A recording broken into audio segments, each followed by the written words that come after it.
staying. I believe in peace, but I won't be taken.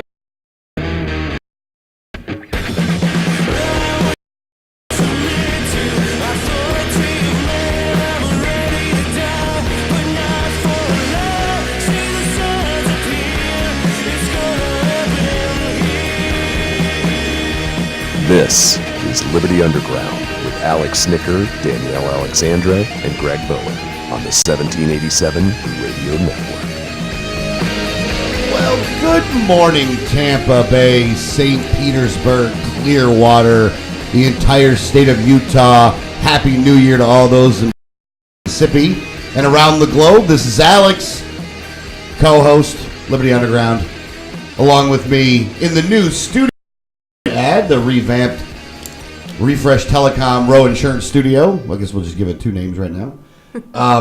The Duchess of Doing Stuff, my own personal Wikipedia. Good morning to you, Danielle Alexandre. Good morning. I feel so far away from everyone. Like, we've had such a close quarters, even in the Tan Talk studios and in the way the old studio is set up. Everybody was really close. Now I feel like you guys are really far away. Yeah, I can understand that. I can definitely understand that. But, I mean, how you liking it so far? I mean, I know we're only, 2 minutes in, but... Well, I did notice this morning that my computer screen is so much further away that I used to be able to get away with not wearing my glasses on air.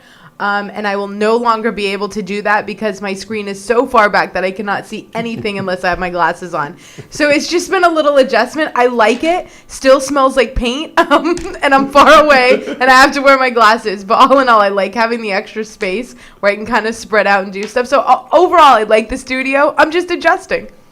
Yeah, it's going to take some getting used to be honest with you. I'm going to have to go with that. It's going to take some getting used to. Well, let's get back to the introductions, though. Also, the Prime Minister of all things that are sinister, a gentleman that had a lot to do with the studio itself, was able to, I mean, he really couldn't build anything. You know, I had to make all the cuts and do all this. Well, look, I think we need to tell the story a little after you do the introduction. I'm telling the story right now. And do the design. You know, he was here for emotional support, which I appreciate, him being here for that emotional support. Greg Bowen, how are you doing, sir? Spectacular. Was I being accurate just then? Not even close. Not even close, right? Well, in case if you are watching on the YouTubes, you can see that we are in a new studio. You have my view, which is a really good view. Then, hold on, what camera are you looking at right now, Greg? We're on you. All right. Now go to Danielle. All right. Say hi to Danielle. Now go to Greg. Okay. There's Greg. Oh, what's that symbol for? It's a New World Order symbol. So we're in the same room that we were in before. We took all the furniture out that we had in here, and we actually built new furniture, custom build. Right. In order to, I don't know what the word would be for, in order to set it up the way we needed it to be set up, because look, that desk before that we had in here was just an old, like we got it at a thrift store and put some holes in it. But the amount of equipment that Greg needs, like all the computers and stuff like that, because Greg's got to have two computers to run the show. Then I want a computer on my side. Danielle wants a computer on her side. Then you got all the other things that go along with it. It was just getting cramped. That we had stuff behind us. We had no room for guests. Yeah, we had no room for guests. We had no room at all for guests. So we built the furniture. I still I think that it ended up being at a height that we can work with, but I do think we built it a little high. Well, we talked about rebuilding the studio a few months back, and we started looking for kind of like plans online because we knew that the pre-made ones, number one, wouldn't fit the room, and number two, were thousands of dollars. Yeah. So Greg found some plans, quasi plans on the internet for his side, and then we're like, well, a table. He found a video. No, it was like a scrolling of pictures, but when we first saw it, it looked like the guy had actual plans and things, and he kind of did. But then when we literally bought all the wood and got everything ready, and then went, oh, he has zero measurements here. So the guys looked at me and was like, "Can you just draw this out?" And I'm like, "Sure." So I did, and when we ended up cutting it out, I didn't take into account the height of the desk that it would be with the measurements that I was just kind of freehand drawing. So it came out a little taller than we expected, but for freehanding everything, I actually think it turned out all right. Yeah, it's pretty impressive the way that it came out, actually. Yeah, I mean, you just need some. Look, I just need to get a new chair on my end. Yeah. How's your chair doing? How are your guys' chairs, though? You guys' chairs good? Yeah, I Yeah. like this chair. I just need to get a new chair for myself, a taller chair. So we'll get there. Now, and then when you originally were envisioning this on our end, I don't think you were envisioning me getting the middle. But Well, no, I think I always envisioned you in the middle because you like to be the center of attention. that's true. There's a good point to be had there. I kind of expected a little more kind of kidney with rounded corners, but we didn't have the proper tools for that. So with the improvising of tools, I think we came out. We had the wrong tools and zero plans. So the fact that we even have a studio is a to our building ability. And when I mean our building ability, I mean me and Greg. Oh, absolutely. Yeah, I'd have to go with Greg on this one. It's a lot of Greg. But the corners, though, the corners look good. Yeah, no, I think, like I said, I thought if we had a little more round this way when we have guests, like it could be more everybody's facing each other. But again, we didn't have even the proper tools for that, and we still ended up with round corners, so that's amazing. Yeah, it is pretty amazing. The build out was actually a lot like the show. Danielle did all the plans, Greg did all the work, Alex did all the talking. You know, I think that's pretty accurate. I'll have to go with that. And I just remember like a few months ago, or like 2 months ago, when we decided, and we're emailing back and forth pictures and stuff, and Alex looked at it all and he's like, "Can we build that?" And me and Greg started laughing and was like, "No, you can't." We can. You can. They got built, didn't it? It did. It's here. I guess I can build it then. You outsource. Sometimes you got to outsource stuff, man. What do you Outsource it to an Indian. I got to outsource it to an Indian, man. That's all right. I'm going to claim it my own and move them outside anyway. Well, and the funny thing Manifest destiny. you actually did a lot of the black staining because we stained and then we painted the Yeah. and we, and Greg kept saying, because we had, everyone was helping. Kelly was helping. Casey was helping. Even Ethan, my son, started helping for a little while. And Greg would tell every person that grabbed the paintbrush, you don't need a lot. It's just a base coat just to kind of soak into the wood, just real light. And Alex would have it to where, it was dripping everywhere. It wasn't a light coat. It was just pure black already, even with just the stain. Yeah, Alex stains like he's oil painting. You guys are acting like that's such a bad thing. Well, the ones that you stained are very, very black. Well, that was what I was going for. They're very black. That is exactly what I was going for, by the way. In case you weren't looking, in case you wanted to know. Honestly, we were, basically Greg's family had moved in for every weekend for the last month to get this accomplished. But I think I actually think it looks really nice. It was a funny process, though, and it was fun. It was fun. It was a lot of work, but I enjoyed it, and I think that the results are awesome. It's incredible. Oh yeah, dude, this thing looks really cool, man. This is really a good time. It is. You got to get used to it, though. You're right, because you're right. Everybody is far away, though. Yeah. You know what I mean? Everybody has their own space now, where before we didn't feel like we all had our own spaces, but now everybody has their own space. So it's one of those things where you are going to have to get used to it. And like I said, I'm going to have to get a new chair. Yeah. So. And then we do have spots for guests if we have any. Although we still don't have microphones for guests. Yeah. So it's like we have appearance of being friendly to guests. We don't have cameras for them either. We have no camera for a guest. We have enough cameras for us, but not enough cameras for them too. We have our 3 camera angles, which I'm still. You know what, man? Who getting cares for a little- guest anyway? whatever. It's like we have a phone, but we really don't want you to call. Yeah. Oh, yeah. By the way, the refresh telecom line number, 1-800-525-4032. Is that number working? Well, I don't know. We didn't test did we Yeah, test that? I made a call out. I didn't necessarily make a call in. Okay. I know we tested the Skype yeah. and putting people on the air, so that I know is going to work. We should have tested that, too, but that's all right. Yeah, we probably should have. Good job, Greg. That's all right. Whatever. All right. Well, hopefully everybody had a good New Year. Things starting off with a bang already.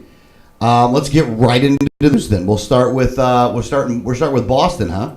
Well, the Boston Marathon bombing. The trial actually is going to start on Monday.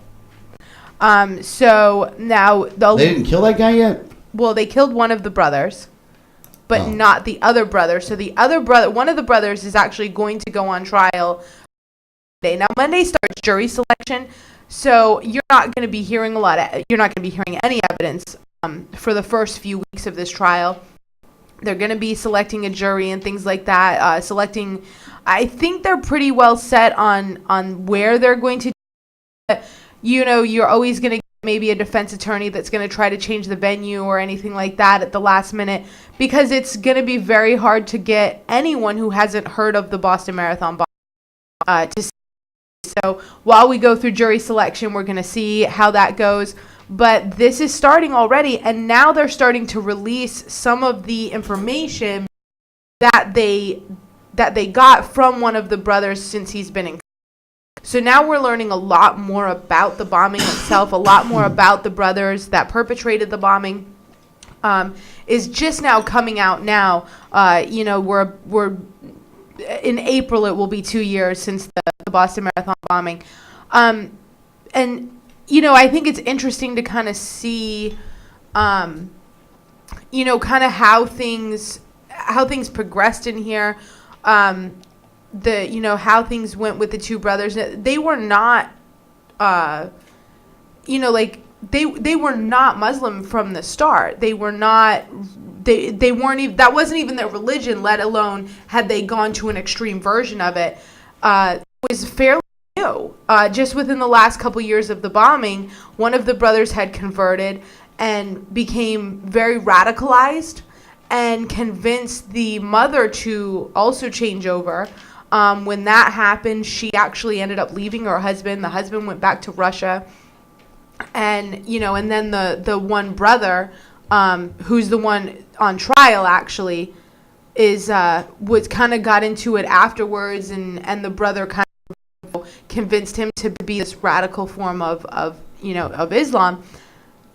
But it wasn't some very, long drawn, deeply held religious beliefs. This was a fairly new thing that they kind of, got into and decided to perpetrate this, act of terrorism. So I just think it's interesting to see, some of the and how many other people have already been put on trial for this as accomplices.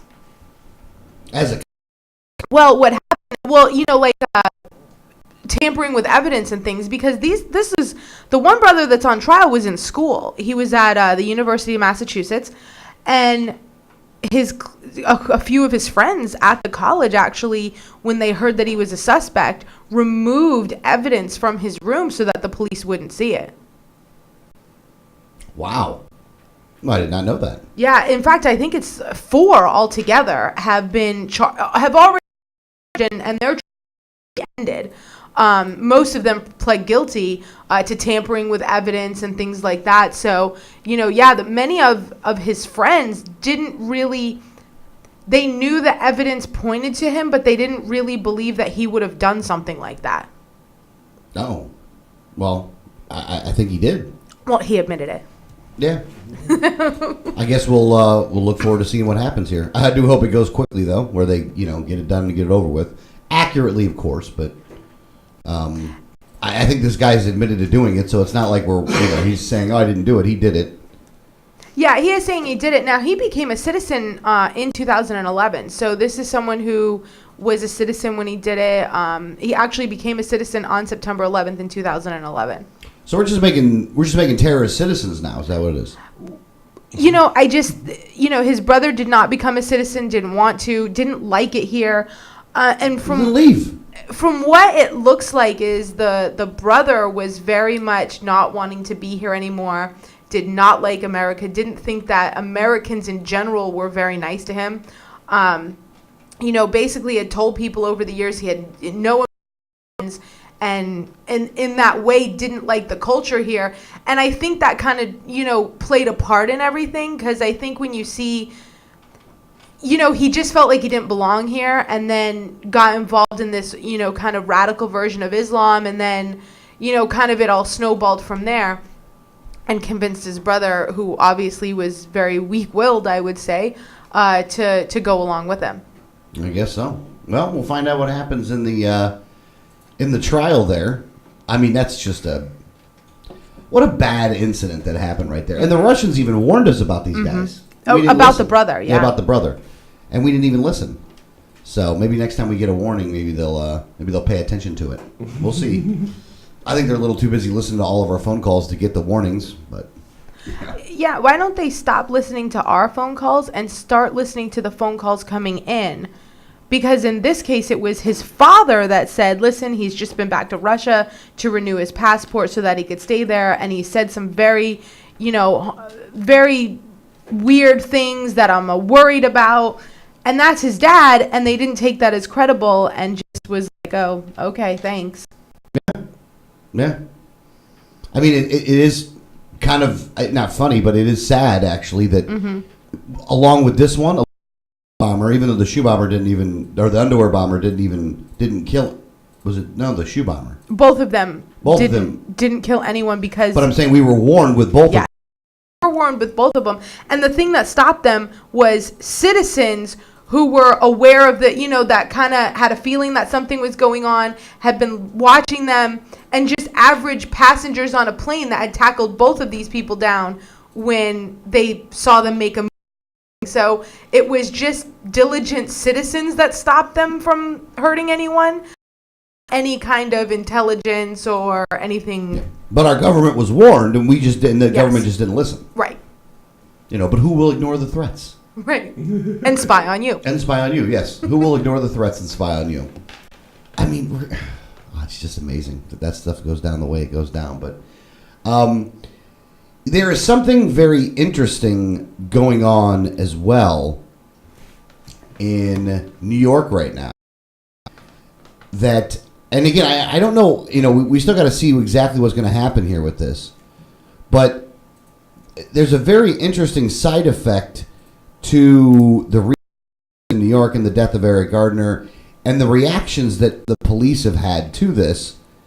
And well, Danielle, can you give us a little bit of of what's going on in New York right now?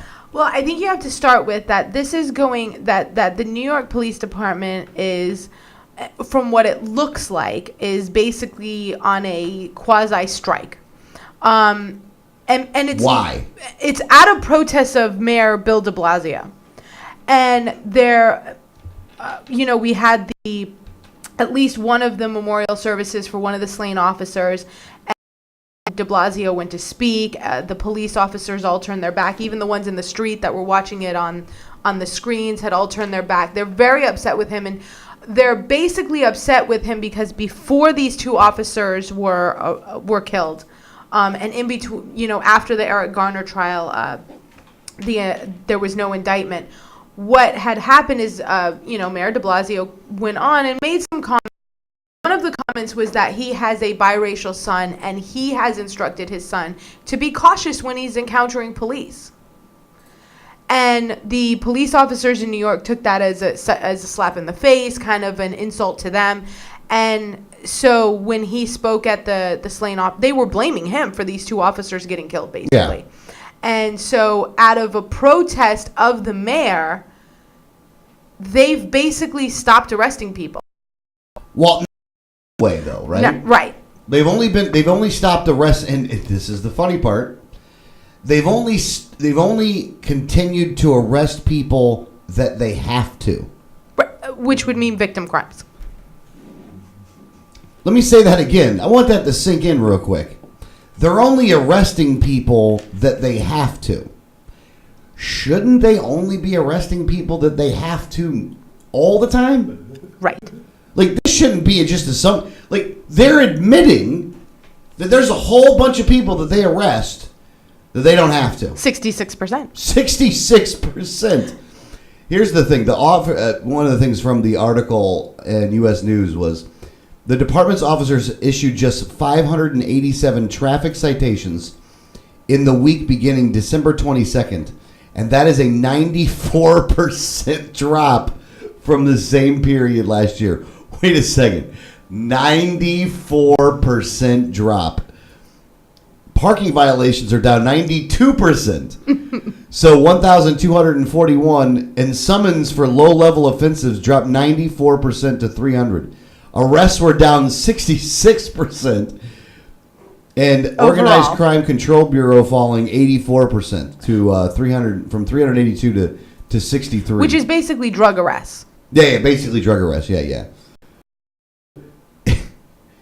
Like, the police have said, we're on strike. We're not going to go out and arrest people that we have, unless we have to arrest them. We're not going to, as a strike. But the unintended consequence, the reason for them doing this is not nearly as important right now, at least in this story, as it is for what the effect is. Yeah, I mean, the thing is, I hear this and it's like, okay, you're not arresting people for parking violations. You're not giving people parking violations. You're not giving them, tickets for public drinking, for traffic violations. Why didn't you do this before? Like, the thing that Eric Gardner did that got him into the contact with the cops isn't going on now. No, you wouldn't even care. Today, these police officers wouldn't care. Yeah. I mean, and again, as a libertarian, man, I gotta love this.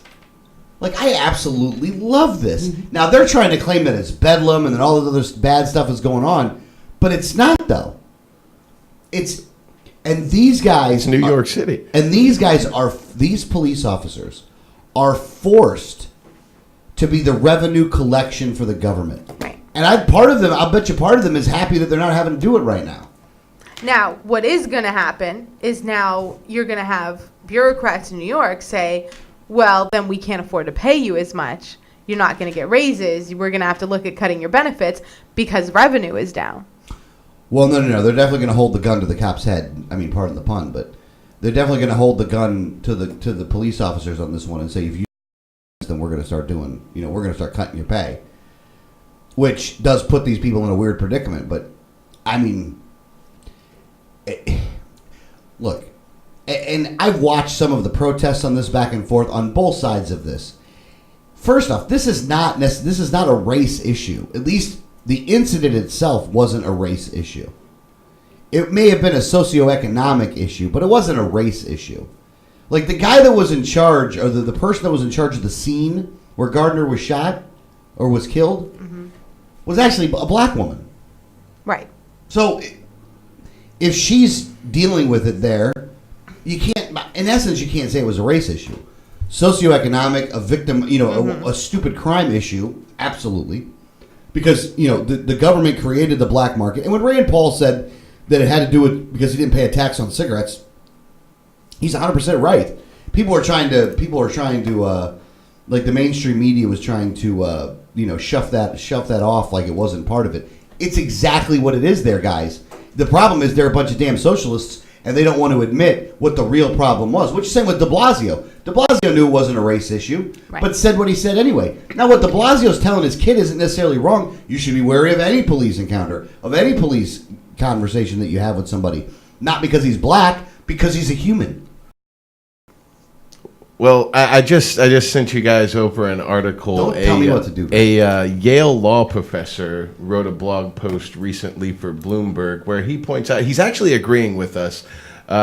In the article, he every law. Libertarians argue that we have far too many laws, and the Garner case offers evidence that they're right.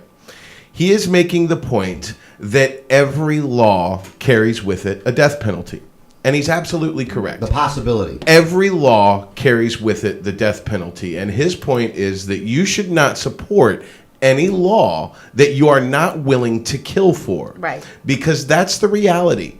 When you are breaking a law, men with guns are going to enforce that law. You are either going to go willingly with them and allow them to put you in a cage, or you are going to resist. If you resist going into that cage, they are going to respond with.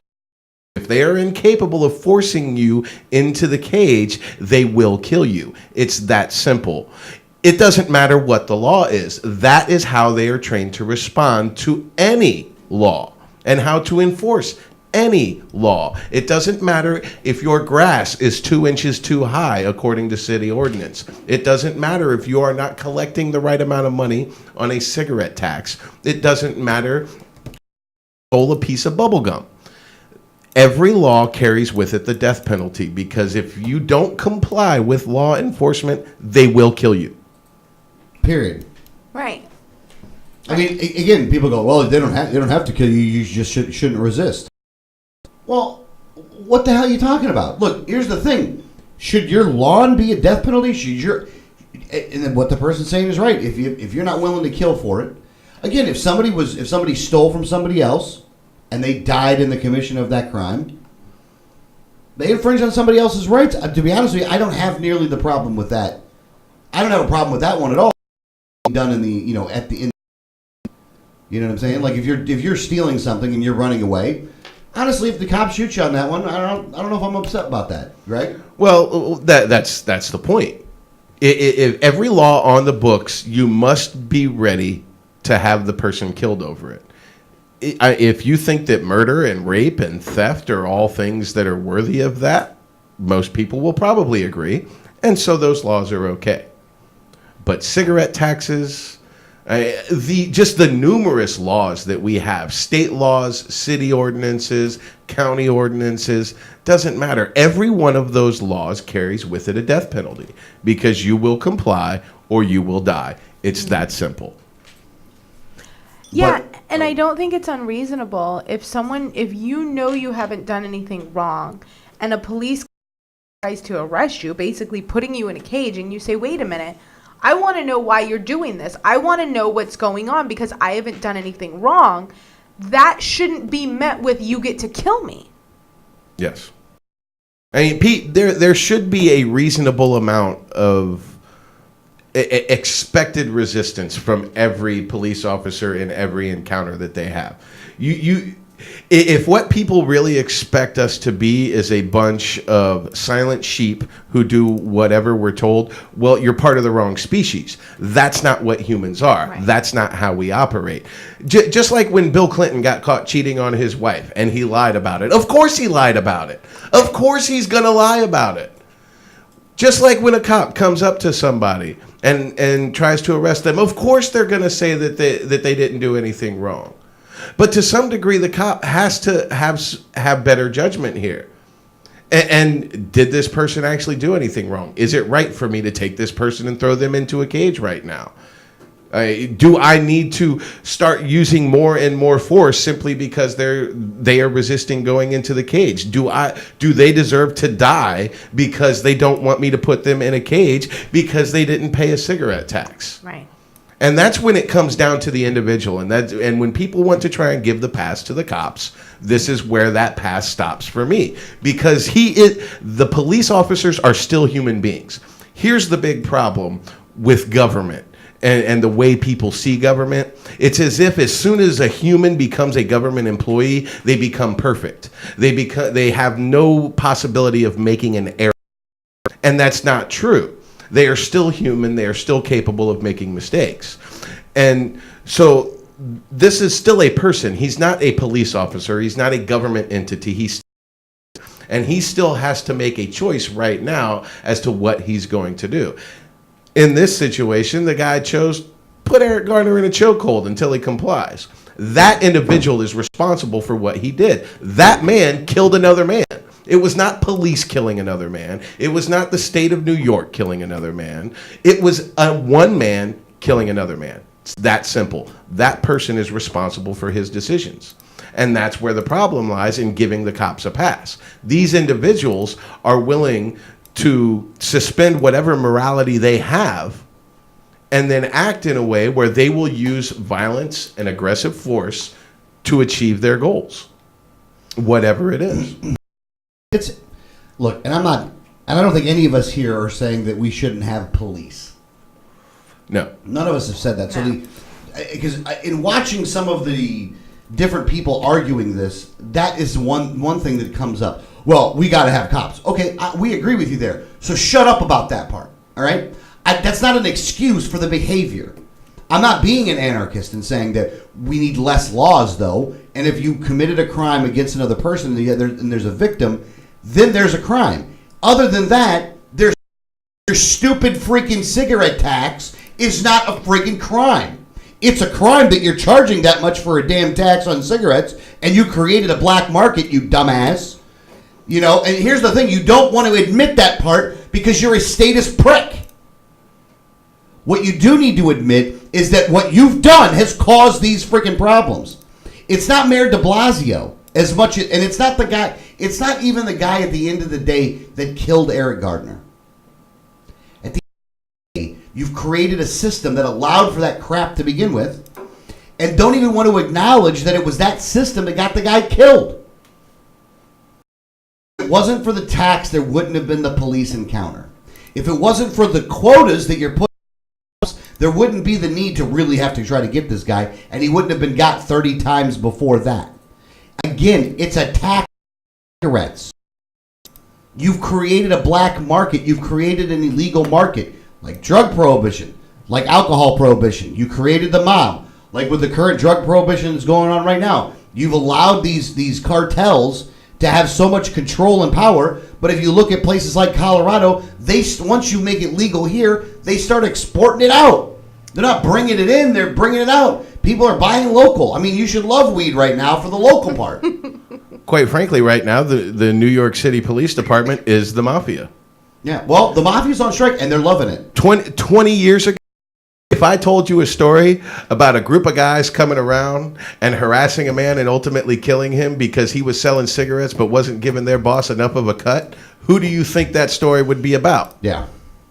That would be the mafia. That was the mafia. Yeah. Now it's the New York City Police Department.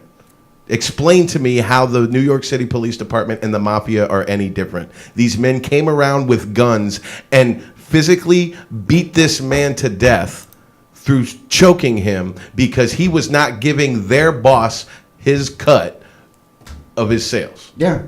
But at the end of the day, though, Greg, and I just want to make sure that we say this. At the end of the day, we want to solve the problem. And libertarians are the only ones that are actually giving you a solution right now. Yep. The protesters aren't giving you a solution that's worth anything. You know, Black Lives Matter. The cops ain't giving you a solution. Cops' lives matter. We're telling you all lives matter. But in order to do that, you have to get rid of some of these stupid laws. Matter of fact, you got to get rid of a lot of stupid laws. Let's not even try to make this small. Let's make it what it is. You have a ton of ignorant laws on the books that need to be done. It would be much, and I know we're not legally allowed to do this, it would be much easier to literally burn the rule book and just burn every regulation we got and start over. It would be easier that way. Yeah. And start off every law that you're looking to write are you infringing on the rights of another if you're making, are you making a law from infringing on the rights of another? And if the answer is, well, this is really more of a tax, or if you have to give me some kind of lawyery term in order to justify this being that you do have a victim, like I've heard a lot of conservatives do when it comes to the drug issue. They'll say he suffers. Well, no. We're not taking that one, you little statist. You tell me who they're being violated. It's not like, well, more people will be on welfare. Heard the same. Go ahead. Well, I think it's simpler than that. I think it comes back around to the point of, are you willing to kill to enforce this law? Mm-hmm. Is this law a good enough law that lives can be spent on it, that we can kill people enforcing it? Because that's what all laws are. Yeah. All laws carry with them a death penalty, and we need to ask ourselves, are we willing to kill to enforce this law? If we're not willing to kill to enforce this law, maybe we shouldn't put it on the books. Yeah. But if we were to do those things, did you have something, Daniel? Mm-hmm. If we were to do these things, though, then the other problems that are happening with the mistrust of the police, the mistrust going back and forth, all of these other problems go away. Like, there wouldn't be an Eric Gardner. There wouldn't be police brutality. There wouldn't be stop and frisks. If you were to do this, you would get rid of the rest. All the problems go away. And they go away naturally. You don't have to create a new board or a new law or new anything. Those problems, and when there are those where the police have to use deadly force, I don't think you'd hear the outrage that you're hearing now. You wouldn't hear it. Well, I think you hear the outrage right now, no matter what, because even when it's justified. I mean, we looked at a video in Missouri where clearly a gun was pulled on the police and they shot. Yeah. But people are still upset, and I think we've gotten to a point where we need a little bit of time of not having police harassment so that when it is justified, people will say, oh, this was justified, because right now there's such a mistrust of the police because they've abused this authority so much and so often that we need this time of the police stepping back saying, okay, let everything calm down, because when it is justified, people aren't looking at the justification. People aren't looking at, well, that guy's life was seriously in danger, someone pulled a gun on him, because they're so upset with police brutality, they're so upset with police harassment that at this point, the police have no justification in the public's eye for anything. Oh, there's a lot of people that feel that way. Now, and I feel bad for the police too, because they got quotas on them, they got all these laws they gotta support. They got they're getting pressure from their side, and they're going out there, and people don't really like them right now, so they're not probably being treated very well by a lot of people, and they're having to do some stuff that they probably don't want to do. I hear you, trying to help you out, trying to get rid of the law so you don't have to enforce all the stupid stuff that you're having to enforce. So I feel for them as well. Again, I think it was John Stewart that said this part. You can still support law enforcement and still lay out all the complaints. Yeah. It's not one or the other. It ain't one or the other. And they're trying to do that. There's a lot of people that are being very pro-police on social media and stuff. Now, some of these people are being pro-police, and I think that they're legitimately pro-police. But there's some that are just racists. Some of them are. Mm-hmm. I'm not saying the situation that those people did in New York, that those people were motivated by racism. Some of their supporters are totally motivated by racism. Yeah. Totally. 100%. There's no getting around it. And they're using this mask of, I support the police, in order to hide their damn racism is what it is. Yeah. Because they're like, I'm going to watch another black guy get killed. Yeah. You need to go into the neighborhoods and clean all of them out. Yeah. How many times you heard that crap? We've seen it. Yeah. I've seen that. Now, again, it ain't the police doing small number of people, but look, at this point the racists think that they can get out and say some stuff like that, and here's the thing, they're hiding behind the police, so there's nobody that you can't call them out, or you're anti-police then at that point. Right. Well, and I think the media is It's very neoconish. I think the media is playing its part in everything too, because there's been several reports of shooting at police since then. There's one in West Virginia, one in LA, there was one here in Pasco County, and another one in Ohio and things like that. But in all of the instances, and especially when you get around the time of like New Year's Eve and things like that, gunshots happen. We had someone killed inside Busch Gardens from a stray bullet. Didn't get killed. They survived that? No, they survived. Okay. They got shot. They got shot. Someone gets shot in Busch Gardens from a gunshot, a celebratory gunshot outside of Busch Gardens. Yeah. And now you had like the two sheriff's deputies that were supposedly shot at. There's no bullets near their vehicles. Nothing was even, there's nothing even close to them. There was just gunshots that they basically could hear, that they found bullets that were not even relatively close to their vehicles, but close enough where now they've said they were shot at. Mm-hmm. Which they very well could have been. They could have been, but you don't have any evidence either way. You don't know if the person shooting was shooting at them or just shooting. Right. And had no idea that they were even there. And that's what's happening, is because now you're getting the media, especially local media and things like that, but even nationwide media that's like, well, police officers are being shot at all over the country. You don't really know that.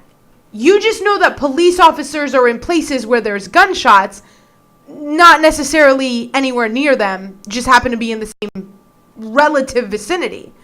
And so to say that police are getting shot at by people with no evidence of that is furthering the us versus them mentality right now. And police have always been getting shot at. They've always been getting shot at. I mean, I've told you guys many times, my father's a retired police officer. In the house that I grew up in, my dad would be out bullet holes on our house because people would take shots at our house. He would not let us have a bedroom at the front of the house for that reason. We had to be in one of the bedrooms, sleeping in a bedroom in the back of the house in case one of those bullets came through. It's an unfortunate reality to the job. It is a thankless position. You have a lot of natural enemies in this position. Right. And you have to accept that going into this job. It's going to be dangerous. There are going to be people who want you dead just because you're a cop. And that was before Eric Garner. That was before Michael Brown. That was before 9/11. It was before everything that's gone on in the last 20 years. It's been that way for a long time. And it's not going to get any better. The only way it's any better at all is to make law enforcement enforce only the laws that are required by society, only the laws that society all agrees on should carry a death penalty, because every law carries with it a death penalty. Well, yeah, but we shouldn't just start executing people either, though. No, absolutely not. I'm just saying. I don't think anyone here would say that you could just go around executing people. I don't think that's what I was saying at all. You never can tell with Greg, though. Greg's all about the murder. Yeah, we did see in Cleveland, there was the 12-year-old boy who was shot by a police officer. And it's all on video. And he actually had a toy gun in the park, and the police got out of their car and within seconds killed him. Now, the Cleveland police, and I have to give them credit for this because I think this is a good move on their part. They're looking for an outside agency to actually investigate the police officers in this case, and to see if this was, justified or if the police officers should be, brought up on charges and things like that. And they're doing this outside of the Cleveland Police Department. So I think that would,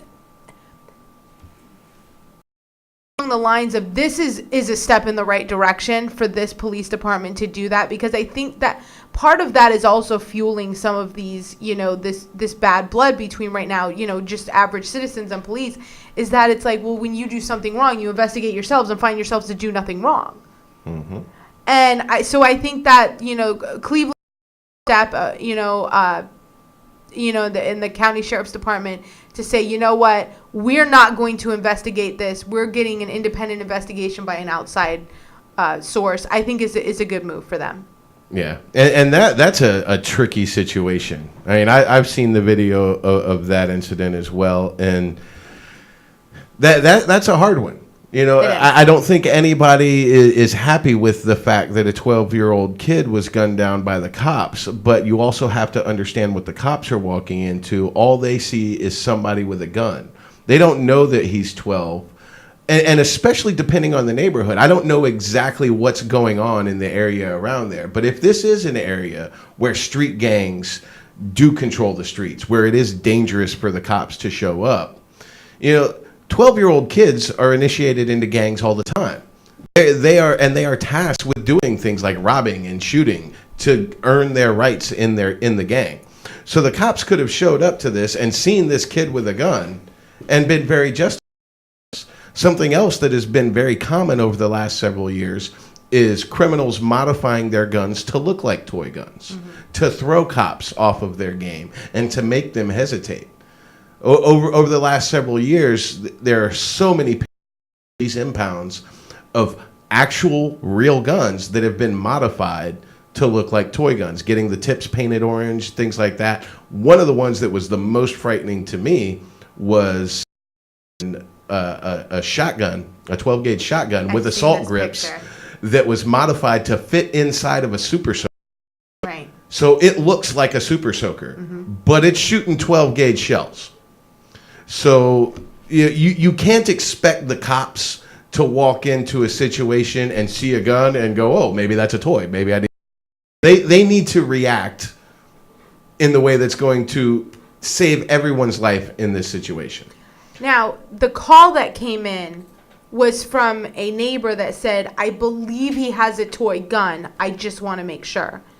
Now, we don't know if that information was relayed to the police. Well, it's my understanding there were several calls made to the police about this because he was running around pointing the gun at people and pointing it at people in cars. Right. It's my understanding that there were people in cars that had called that he had pointed the gun at, and the neighbor that saw him that had a better look at it and said, I think it's a toy gun. Yeah, but the cops are coming into this, all they know is somebody's walking around waving a gun. And Right. they can't go into this situation assuming that it's a toy and assuming that it's just a child being reckless.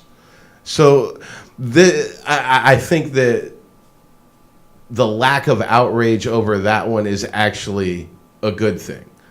You know, if it turns out that there was a problem here, then by all means, go ahead and do whatever discipline you need to do on these cops.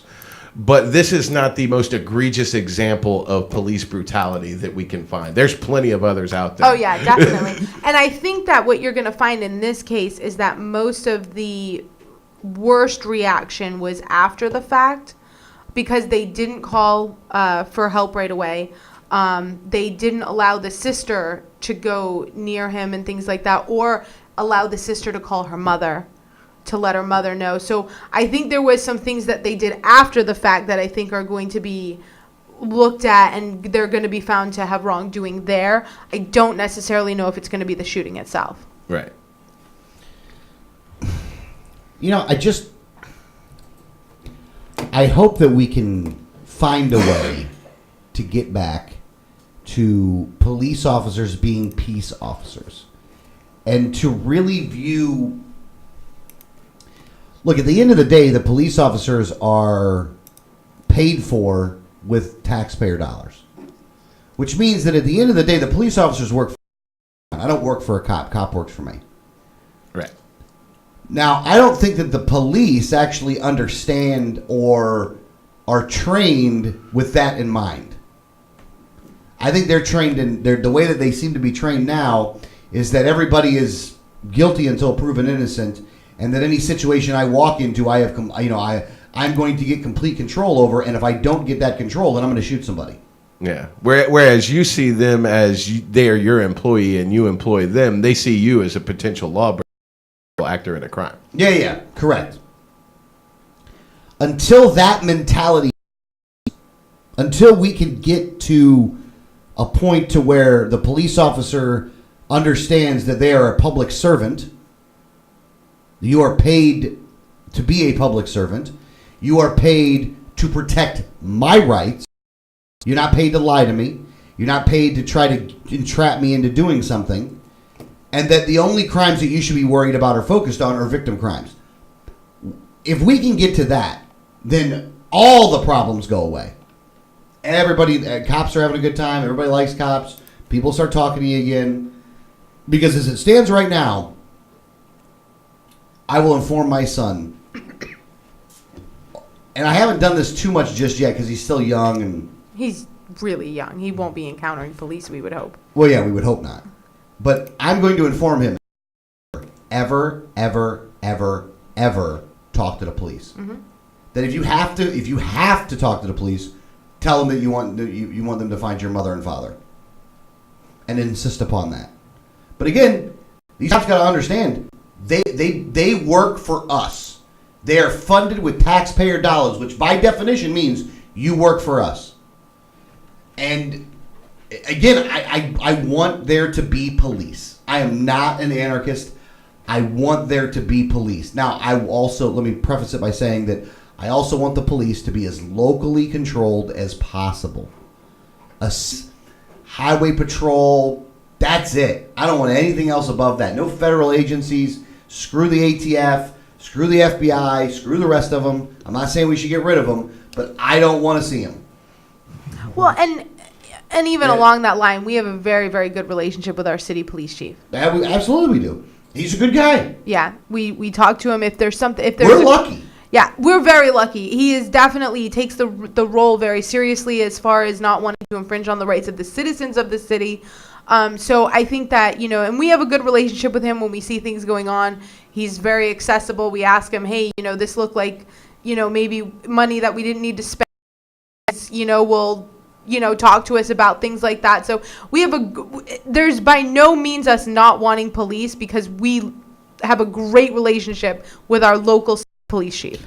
Yeah. I mean, I'd like to talk to him about the hooker thing, but... Well, that's the city council, though. I don't think that's necessarily on him. Well, no, but he supports it, too, though. They were asking him for ideas, and he's giving up ideas. He didn't say, well, we're never going to get rid of this, so we shouldn't even worry about it.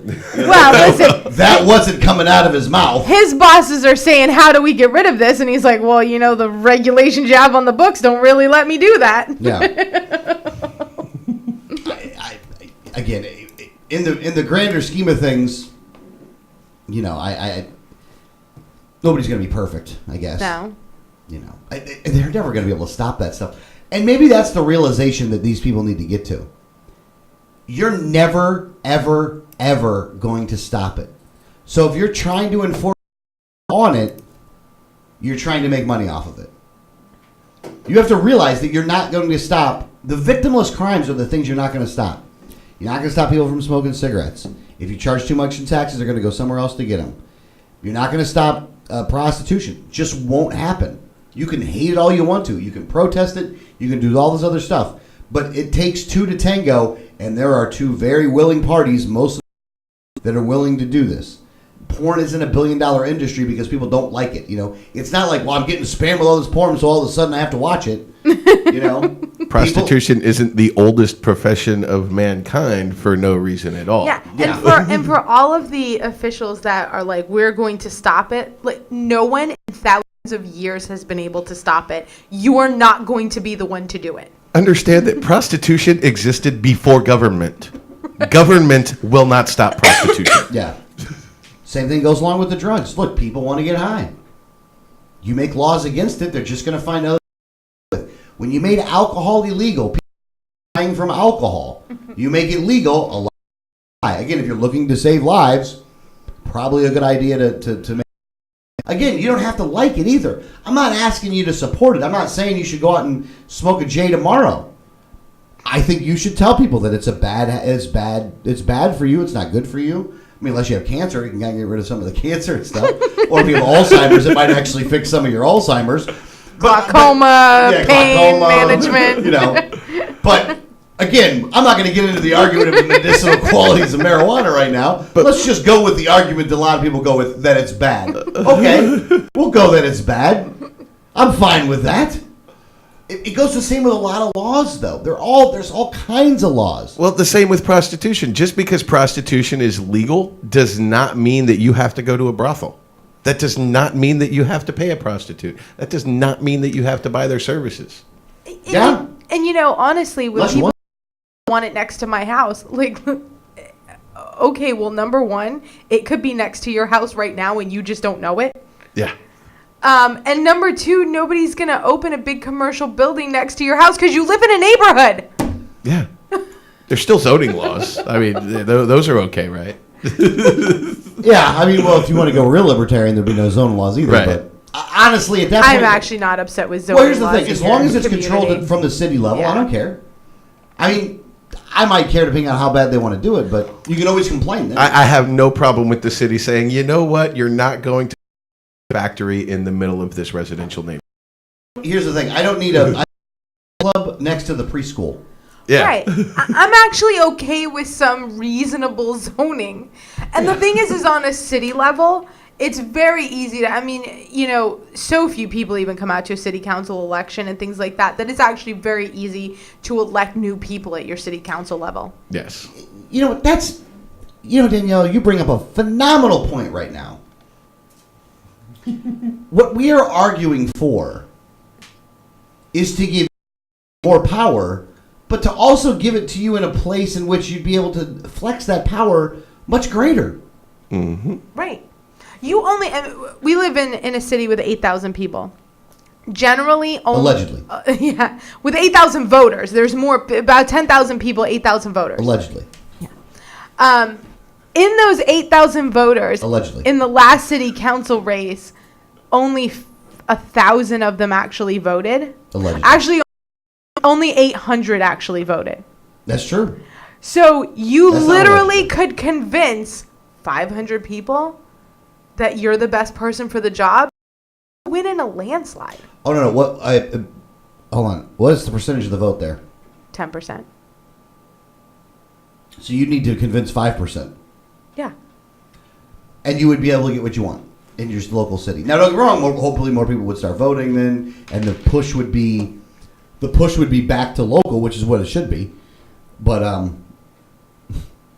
mean, it's honestly, funny. the city council race that we saw, and it was a pick two, which makes the numbers a little funny when you're doing it. There was an 11% voter turnout, and the person who won with 551 votes. Mm-hmm. That's it. 500 people voted for this guy, and he won. Yeah. Now the municipals are done in was it April? March. March. Municipals are done in March, so it's a whole different deal that way. But I mean, I don't know. But we just need to stop a lot of these things. We wouldn't have a problem. But the example from New York right now, what's going on, is a great example of this.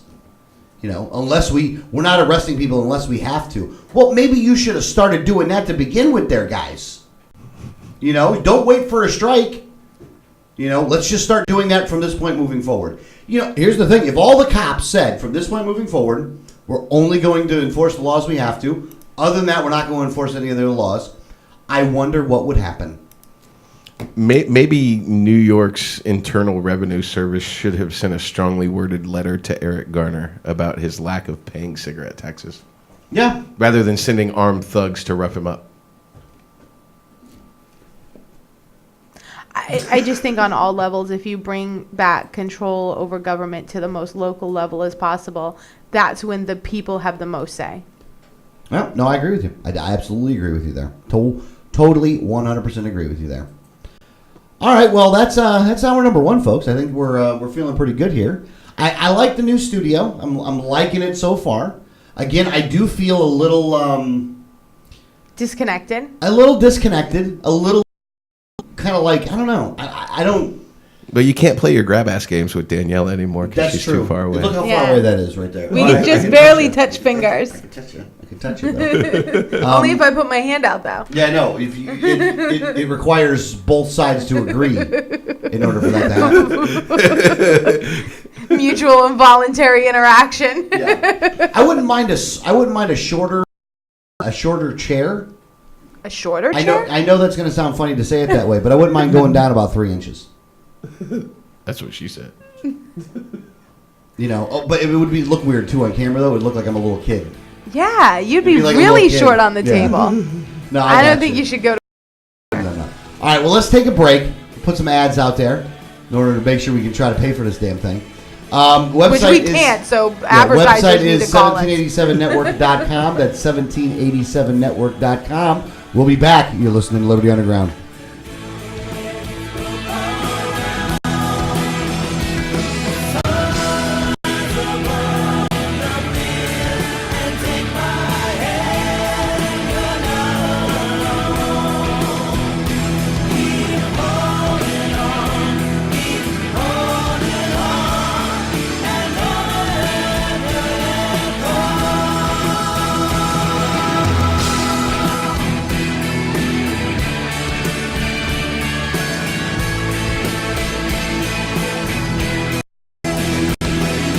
Hi, this is Gary Johnson, and you're listening to the 1787 Radio Network. Facts about the red light cameras. Fact, you are guilty until proven innocent. The Fifth Amendment to the U.S. Constitution grants you the presumption of innocence. Fact, red light cameras cause accidents. Accidents are up on an average of 40% at intersection with camera. Fact, cameras punish technical foul violations. Over 80% of tickets are written when the red light is on, under 1/2 second. Join the fight at www.banthecams.org. www.banthecams.org.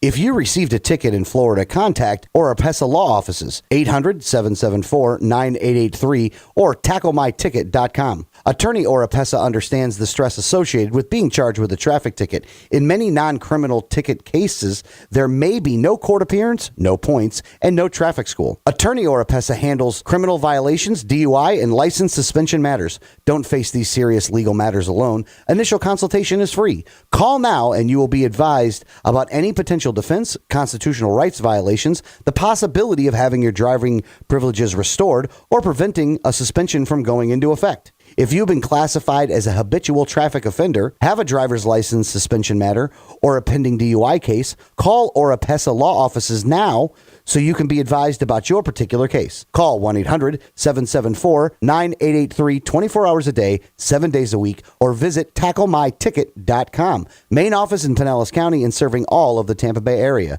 Find out more at tacklemyticket.com. Mention Liberty Underground and get 25% off. Liberty starts with a like. Facebook.com/Liberty Underground. You know Going Postal offers shipping with UPS, FedEx, and DHL International, and they're a full-service post office. And Going Postal is not just your one-stop shop for shipping. They offer copying, laminating, faxing, packaging, and they even have a notary public service. Visit our friends at Going Postal at the following convenient locations: Palm Harbor at the corner of Tampa Road and County Road 1 in the Sweet Bay Plaza, St. Pete on 66th Street, just south of Tyrone Boulevard near Publix, and be sure to visit their newest location at 35595 US 19 North at Alderman Road next to Harbor. When the unthinkable happens, it doesn't matter if you save money in 15 minutes. It doesn't matter if your neighbor has the same insurance you do. In this moment, what matters is the quality of your independent agent and the company that stands behind them. Auto Owners Insurance has been recognized as highest in customer satisfaction with the auto insurance claims experience 5 years in a row by J.D. Power and Associates. For award information, go to jdpower.com. Call Row Insurance in Newport Richey today at 727-376-00.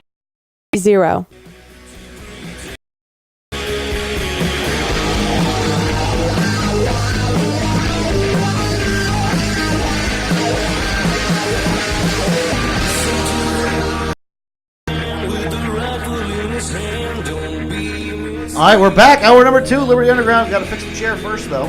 Not rolling chairs. They suck. Oh, by the way, if you do want to call the program, 1-800-525-4032. 1-800-525-4032. Refresh Telecom, because that's why. Because they rock. Because they do rock, though. They rock a block.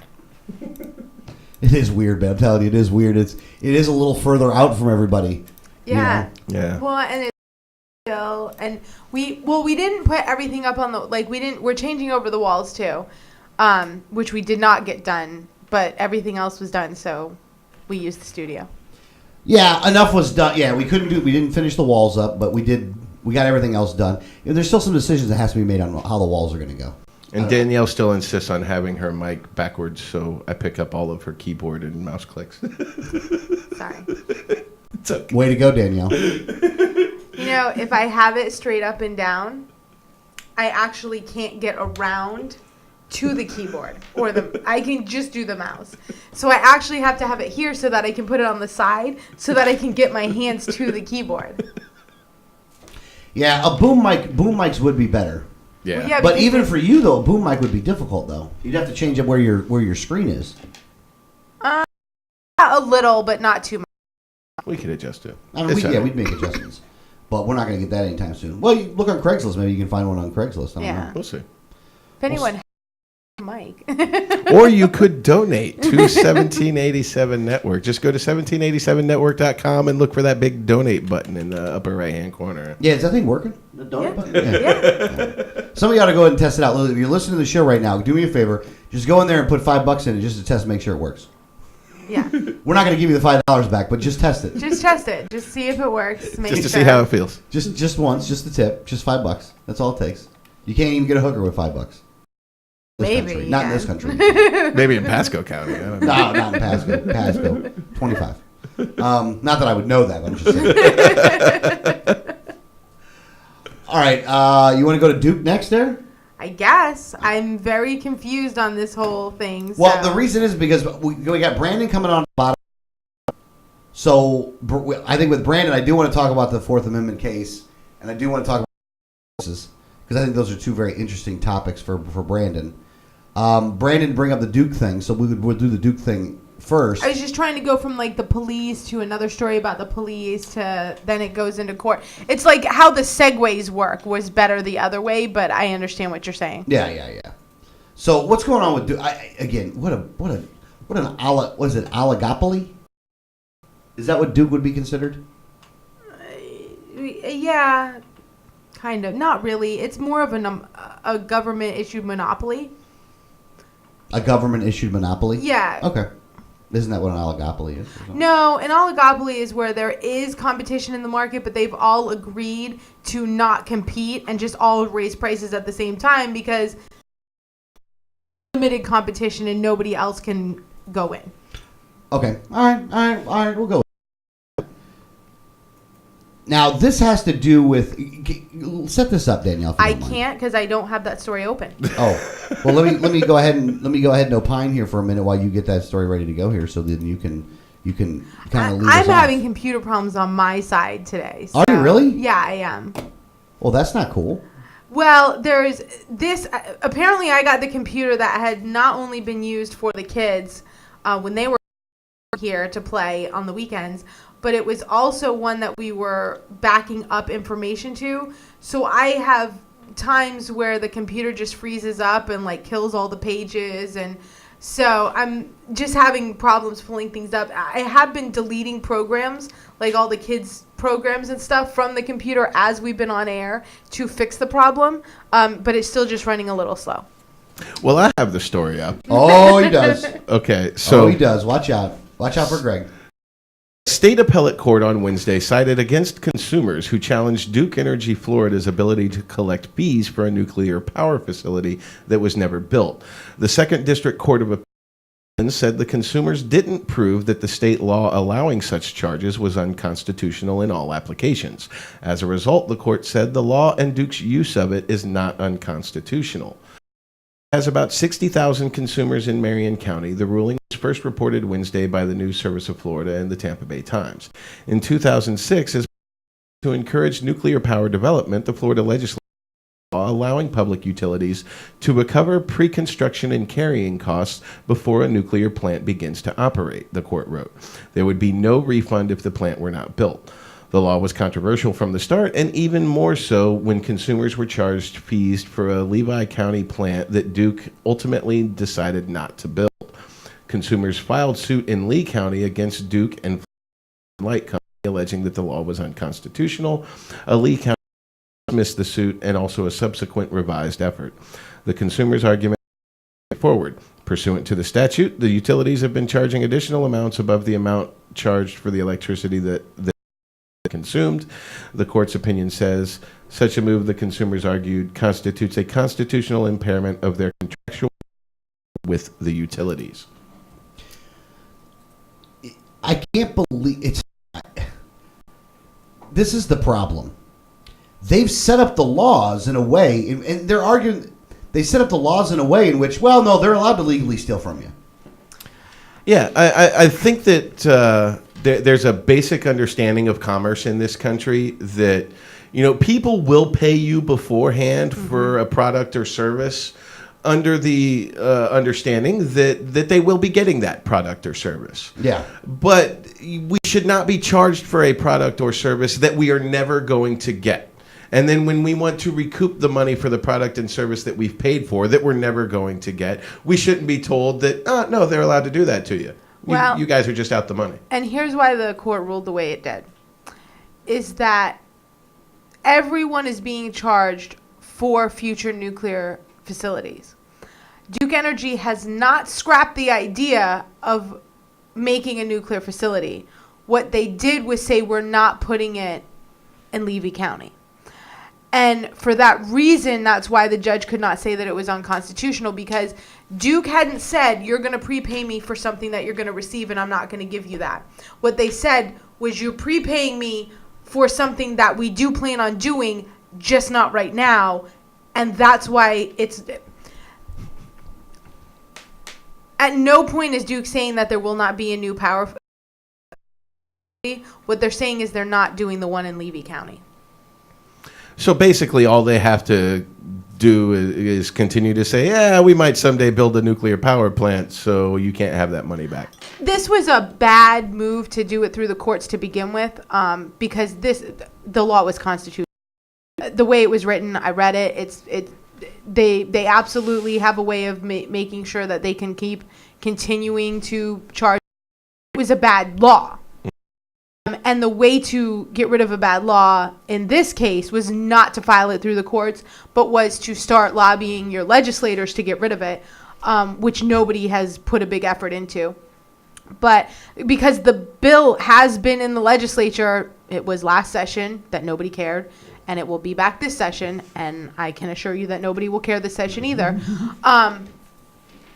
It's there.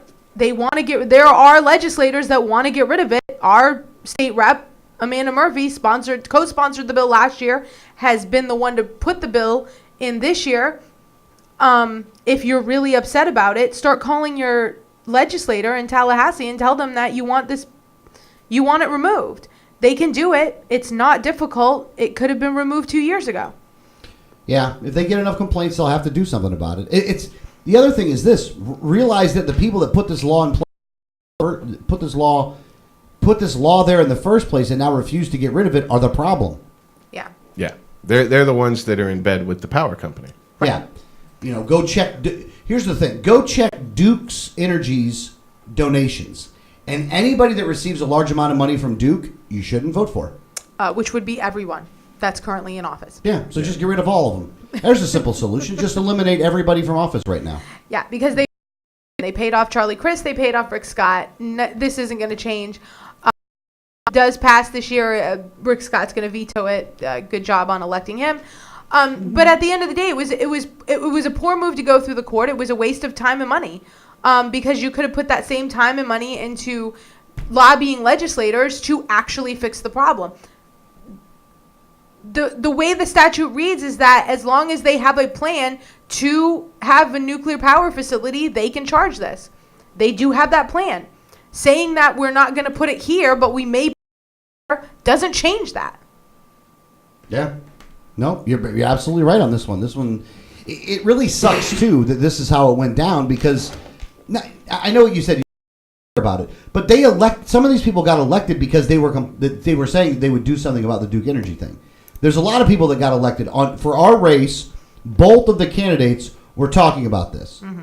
Matter of fact, one of them was saying that the other one wasn't dealing with it, even though she did co-sponsor it. The Republican would say about the Democrat that, well, she wasn't serious about doing it when she was up there. Well, she did all she could.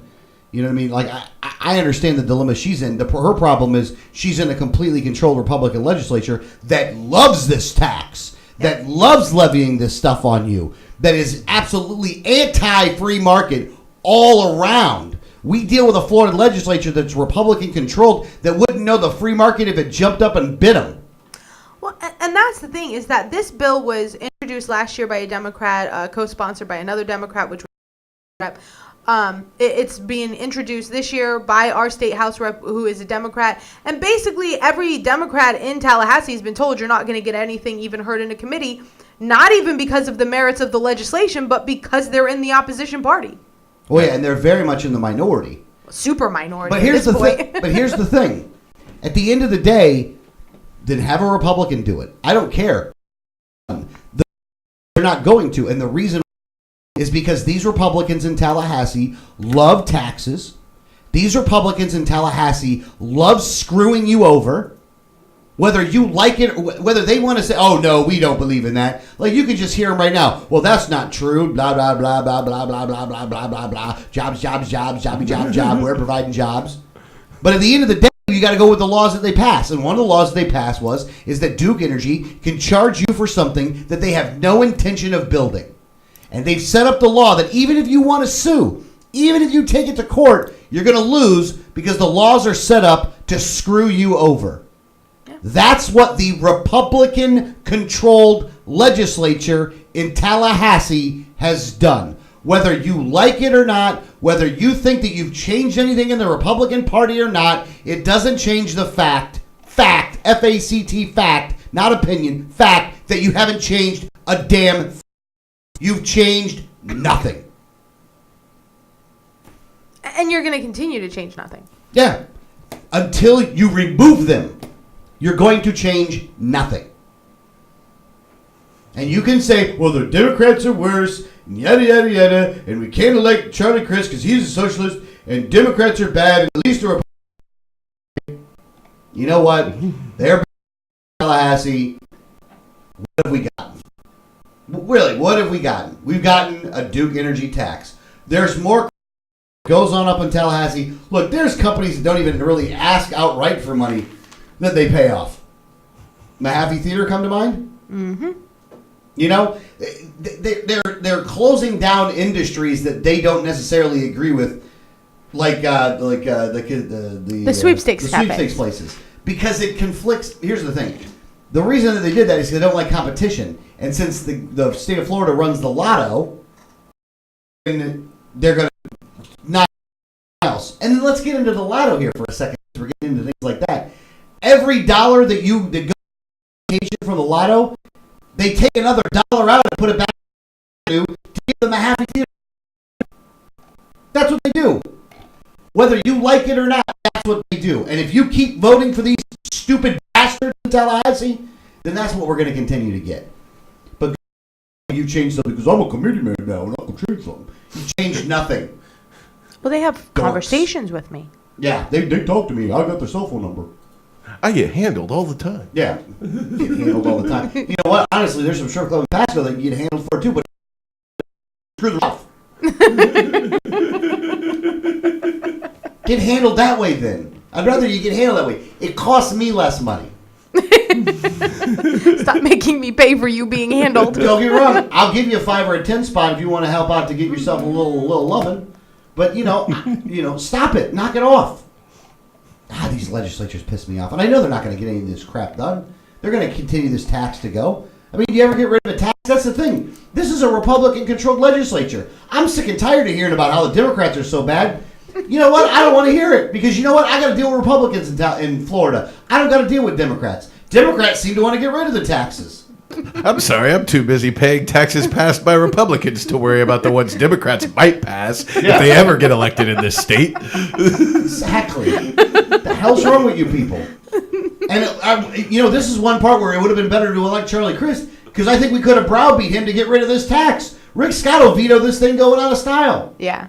Well, I mean, I still think that you'd have a problem getting through committees, but he would have signed it. Rick Scott isn't going to because Rick Scott took a whole bunch of money from Duke. Yeah.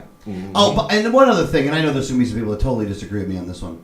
If you show up to his inauguration little ball or whatever, then you're the part of the problem. I want you to know that. You are part of the freaking problem. Dude, boycott that thing. Don't show up to his crap. Freaking criminal. Honestly, you're complicit. You're complicit to criminality if you're going to this thing. Yeah, I don't know. I know some people that are going too, and you shouldn't go. I don't care if people go to that thing. I don't think they should go. Yeah, well, it just shows that they're really not principled. If they don't agree with what Rick Scott will do and has done, they want to see yet they can't wait to go to this party, that just shows where their principles are. I'll give it all up if I get to go to this cool party. Yeah, Rick Scott Rick Scott's almost a libertarian. How many times you heard that crap during the election? It made me want to puke. I don't think I ever heard that. Nobody said that to me. I've heard that in a couple places. I don't think anybody that knows me was willing to take on the risk of that argument. Maybe. Listen, I knew people who were voting for Rick Scott because they liked Rick Scott, but nobody tried to tell me that he was just about a libertarian. Yeah.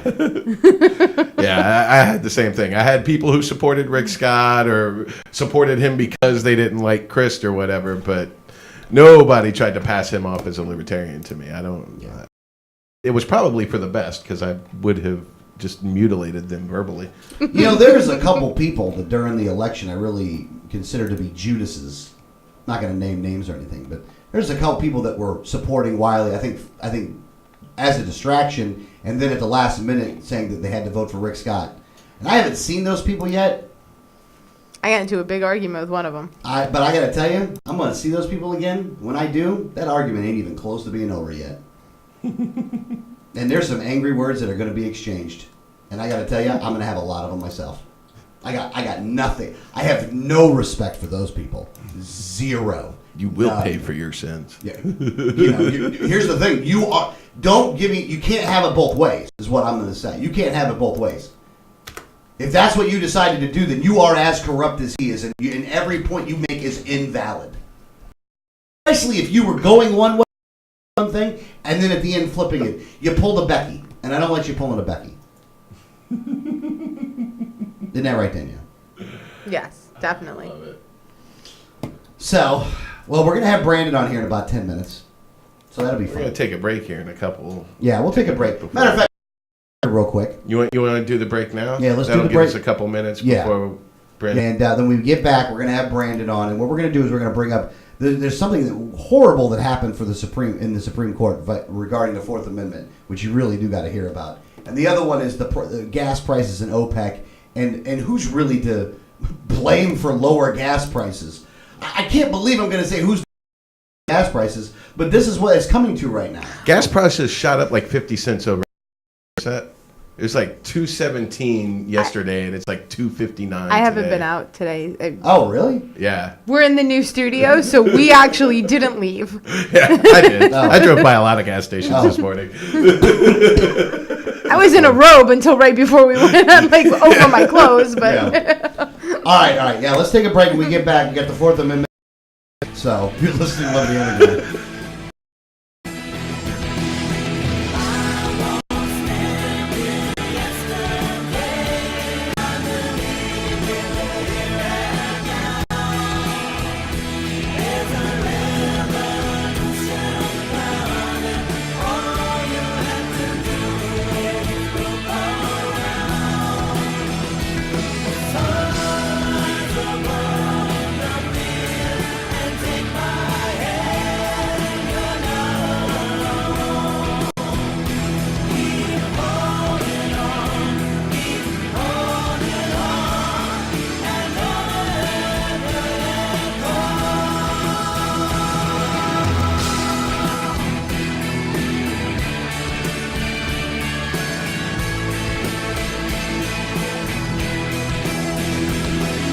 Hi, this is Gary Johnson, and you're listening to the 1787 Radio Network. Facts about the red light cameras. You are guilty until proven innocent. The Fifth Amendment to the U.S. Constitution grants you the presumption of innocence. Fact, red light cameras cause accidents. Accidents are up on an average of 40% at intersection with cameras. Fact, cameras punish technical foul violations. Over 80% of tickets are written when the red light is on, under 1/2 second. Join the fight at www.banthecams.org. www.banthecams.org.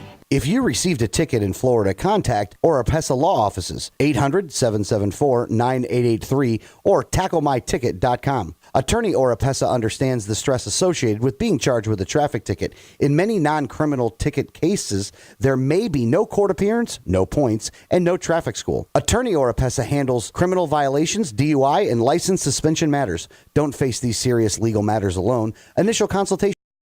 Call now and you will be advised about any potential defense, constitutional rights violations, the possibility of having your driving privileges restored, or preventing a suspension into effect. If you've been classified as a habitual traffic offender, have a driver's license suspension matter, or a pending DUI case, call Oropesa Law Offices now. You can be advised about your particular case. Call 1-800-774-9883 24 hours a day, 7 days a week, or visit tacklemyticket.com. Main office in Pinellas County and serving all of the Tampa Bay area. Find out more at tacklemyticket.com. Mention get 25% off. Liberty starts with a like. Facebook.com/Liberty Underground. You know, for shipping with UPS, FedEx, and DHL International, and they're a full-service post office. And Going Postal is not just your one-stop shop for shipping. They offer copying, laminating, faxing, packaging, and they even have a notary public service. Visit our friends at Going Postal at the following convenient locations: Palm Harbor at the corner of Tampa Road and County Road 1 in the Sweet Bay Plaza, St. Pete on 66th Street, just south of Tyrone Boulevard near Publix, and be sure to visit their newest location at 35595 US 19 North at Alderman Road next to Publix in Palm Harbor. When the unthinkable happens, it doesn't doesn't matter if you save money in 15 minutes. It doesn't matter if your neighbor has the same insurance you do. In this moment, what matters is the quality of your independent agent and the company that stands behind them. Auto Owners Insurance has been recognized as highest in customer satisfaction with the auto insurance claims experience 5 years in a row by J.D. Power and Associates. For award information, go to jdpower.com. Call Row Insurance in Newport Richey today at 727-376-0030.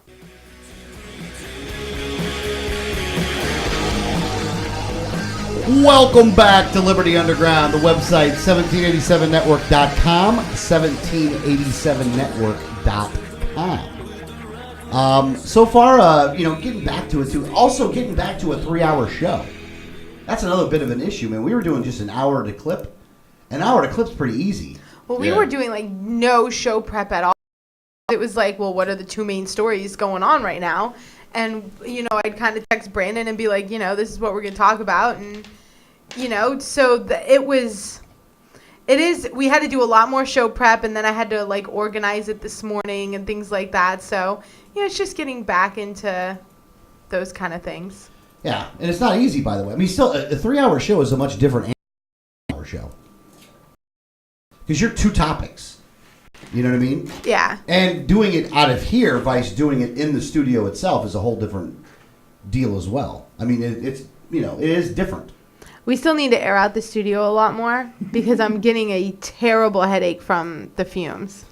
That's what it is. Yeah. Open that window up, by the way. Yeah, let's open that window up.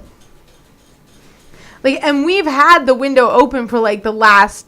Yeah, we had it open for days. For the last week, because we've had this kind of up for about a week now, and it's been open the whole time, but just... Well, I think it's taking so long to dry because someone was caking on layers like a parfait. You know what, man? Hey, look, the thing is that it's painted, all right? Yes. Oh, it's painted. It's definitely painted. It's painted, so I don't want to hear... You did a great job. But you're right, though. It has to be aired out. Matter of fact, we have to open up that one. Not right now, but we have to open up that one, the one in the front, to get the flow through. I know, but when we open up this one, what ends up happening is the fumes just end up in my bedroom, and then I can't sleep because I get the headache while I'm sleeping. Yeah, but that's why you have to open up the other ones up front in order for the air to flow through. All right. We'll see. That's what you have to do, though. Okay. Well, here's the thing. I know you're saying okay, but it's the truth, though. All right. I believe you. That's why I'm saying okay. I don't know if you believe me, though. I'm not feeling the belief here. Do you really believe me, though? Yeah, I really do. Now, okay, question to ask you. All right.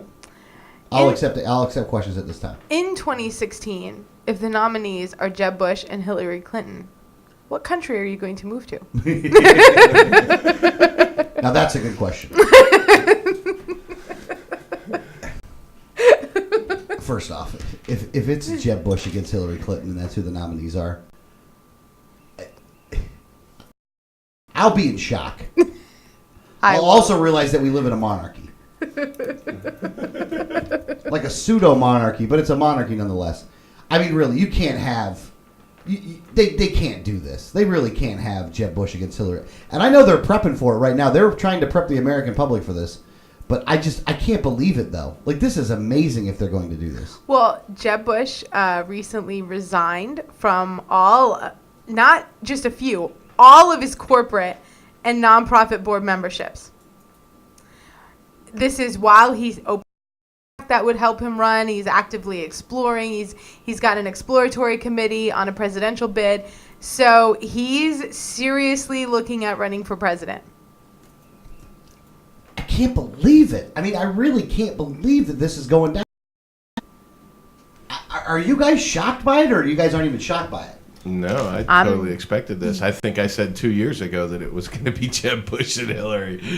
Now, I do think that, Hillary ran against Obama, and he was basically a no-name. Nobody knew him. Nobody knew who he was. Kind of came out of nowhere and took the nomination. I have a feeling that you may have a Democrat do the same thing against Hillary, because I don't think that Democrats are widespread in support of Hillary.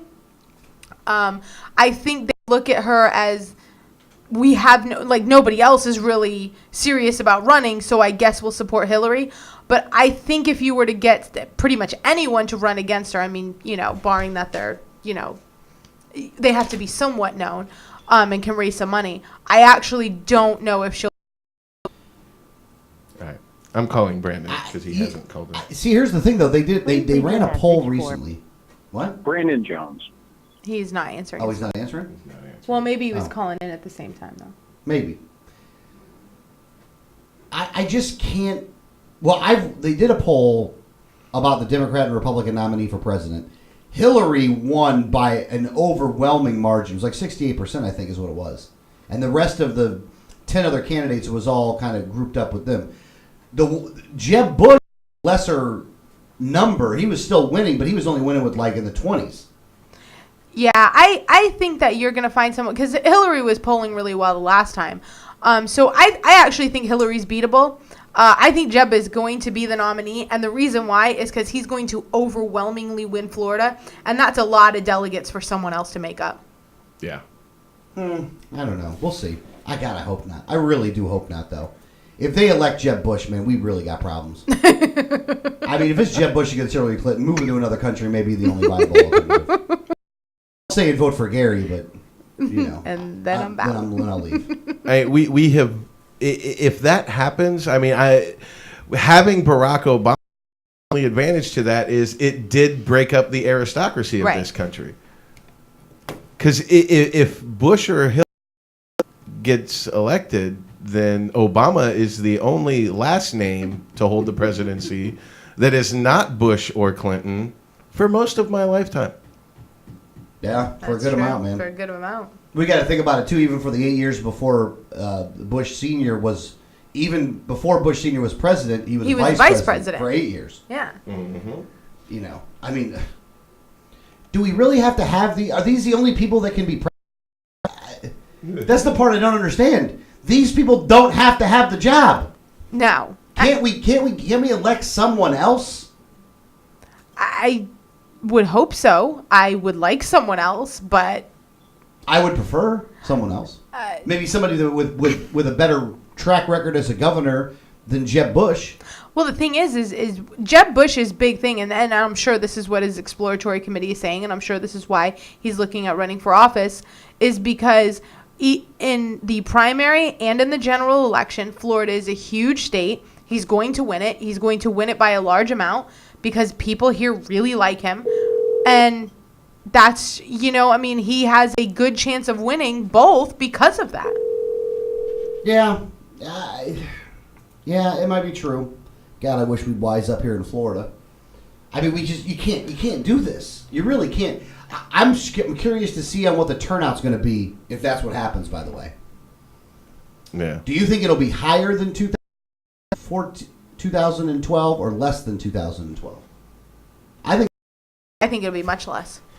I think you're going to see a significant drop in voter turnout if your nominees are Hillary and Jeb. This is where, as a third party, we really have to do a much better job of grabbing those people and saying, look, man, if you're not going to go and vote, at least come vote for our guy. At least stand for something. I actually think we'll get higher turnout from the Democrats than we did in the midterms. Well, that's true. But definitely not in the Republicans. Well, here's the thing about that, though. You get higher turnouts overall as a percentage. More of those people are Democrat than Republican, or vote Democrat than Republican. But there is an increase in turnout on both sides. Or on all sides, I guess you could say. Right. But I think that you're going to have a drop. I mean, the thing with the 12 race is the reason Obama won was because Obama didn't lose as many people as McCain or as Romney lost comparative to McCain. Right. The numbers were down; they weren't up. Well, and I think you'll see it continuing to decline because nothing's changing, and nothing's changing because you keep voting for the same people. Yeah. But the average voter doesn't look at that correlation. Yeah, they just keep voting for the same mask over and over again because that's really all it is. Well, there is something else right now can try. There's reasons why the numbers are looking the way that they are, though. But if you look at the economy, if you look at the value of the dollar based to other currencies, last year was actually a pretty good year. I mean, Right. They're being able to tell the story that it was. Well, I mean, listen, you can manipulate numbers to say whatever you want. Well, it goes with the unemployment rate. I mean, the unemployment rate is very, very high still, but because of the way that they calculate it, the numbers go down. But because the numbers go down, that actually increases consumer confidence, so they buy more stuff, so that makes the economy better. So, like, in a weird way, their lie perpetuates a bubble. Well, maybe not a bubble, but perpetuates an economic condition that doesn't necessarily be there, and that's reflective in we have record stock prices. Oil's going down. The price of oil is going down, which we'll get to in a second once we get. We still working on Brandon. Times he didn't answer, and he's not coming. So. We should probably. Well, I put the information in there. I don't think he saw any of it though. Yeah, he hasn't seen it though. Seeing, there's good things coming out of the economy, but I would argue that those things are happening in spite of the government, not because authoritarian psychopaths as they are trying to lay claim to all of it, though. They're like, oh, yeah, the economy's getting better because of what we've done. No. That's not the case. That's not accurate. But that's what you want to pretend like it is, which kind of sucks because it totally shouldn't be that way. But at any rate. Now, let me ask you guys a question. If we're not going to have Brandon on right now, because Brandon probably, if this is what's going on right now, then Brandon probably won't call in until the third hour. Mm-hmm. Do we want to just save Brandon's stuff for the third hour and go into some of the stuff we were going to talk about in the third hour? Yeah, that's fine. Idea? Yeah, that's fine. Should we have done that before we were doing it live on the air? Yeah. Nah. It's nice to figure those things out in show prep. Yeah. Where do you want to go first, Daniel? You want to talk about Rusan's kid getting busted? Yeah. Oh man, just you want to set this thing up? Or you want me to set this thing up? You're gonna have to do that because I was not prepared to go to the hour 3 stuff. Okay, all right. I don't blame you. There's a state rep. His name is Daryl Rusan. Very bad guy. Not a good guy whatsoever. His son was arrested early Wednesday after a road rage incident in which police say he brandished a gun at another car carrying an infant, which I don't know what he probably didn't know the car. The fact that he brandished a gun is enough. So his name is Daniel Rusan. He's 20 years old. He told police that he was leaving a restaurant near 54th Avenue North and 16th Street shortly after midnight when a Ford Explorer cut him off. And what's the authoritarian psych to that? The driver of the Explorer said Rusan then tailgated her and cut her off. Rusan told police that the other driver had driven her vehicle in a similarly threatening manner. Probably true. Said Mike Pruez, St. Petersburg police spokesman. As the car drove south on Dr. Martin Luther King Street, it's very funny, by the way, how apropos is it that Rusan, who's is threatening people with a gun on Dr. Martin Luther King Jr. Street. Someone in the woman's car, she was traveling with 2 men and a 3-year-old baby, called police saying Rusan had brandished a gun, Pruez said. Police stopped Rusan's 2006 Nissan Altima, found a Taurus 9mm pistol in plain sight on the car's center console. Perez said the gun had been reported stolen in Lakeland in July. Now, hang on a second.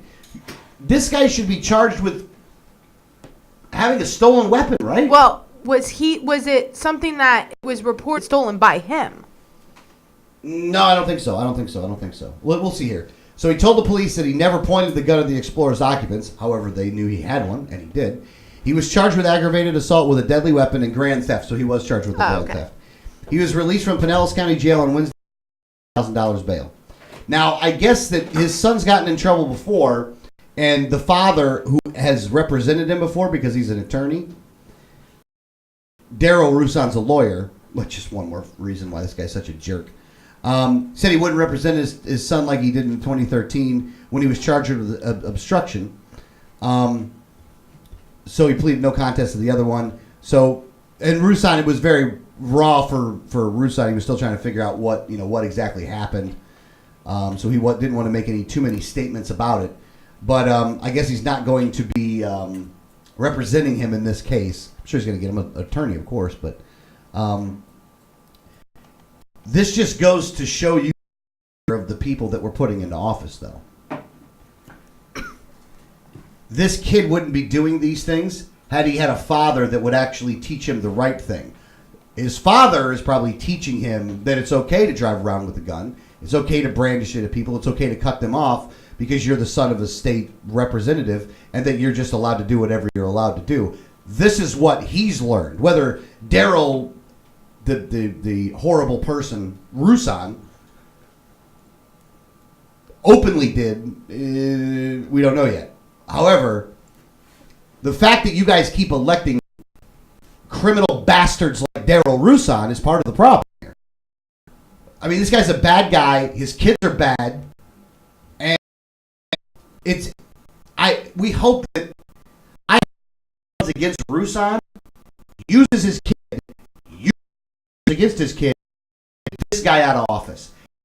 Example of, if this guy can't take care of his own family like this, then why would you want him as a representative in Tallahassee? He's not a good representative of his family. He shouldn't be in Tallahassee.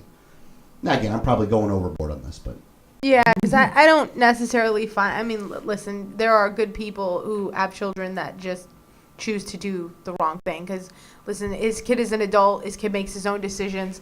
You know, I mean, you don't know how he was raised. You don't know the parenting skills of this person. I know that he's a very bad legislator, but I don't necessarily know how that equated to his family. So I can't put the two together. But I know a lot of people do. I don't.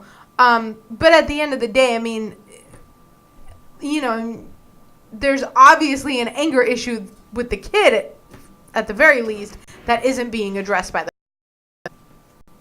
Yeah. Well, that goes without saying. Well, it might be because his dad's an authoritarian psychopath anyway, so he kind of likes the attitude that his kid has. He probably bought him the gun. I think it could be allegedly that Daryl Rusan actually stole the gun. I wouldn't put it past him. And I looked at some of the comments on this, and you know what? I got to tell you, some of the biggest hypocrites I've ever seen in my life are on that comment thread. Some of the biggest hypocrites I've ever seen. Because if it was a Republican that would have done this, or anybody else other than a Democrat that would have done this, or would have done this, they would have been raking them over the coals. Listen to this, by the way. I want to read one of them, because this really irks me.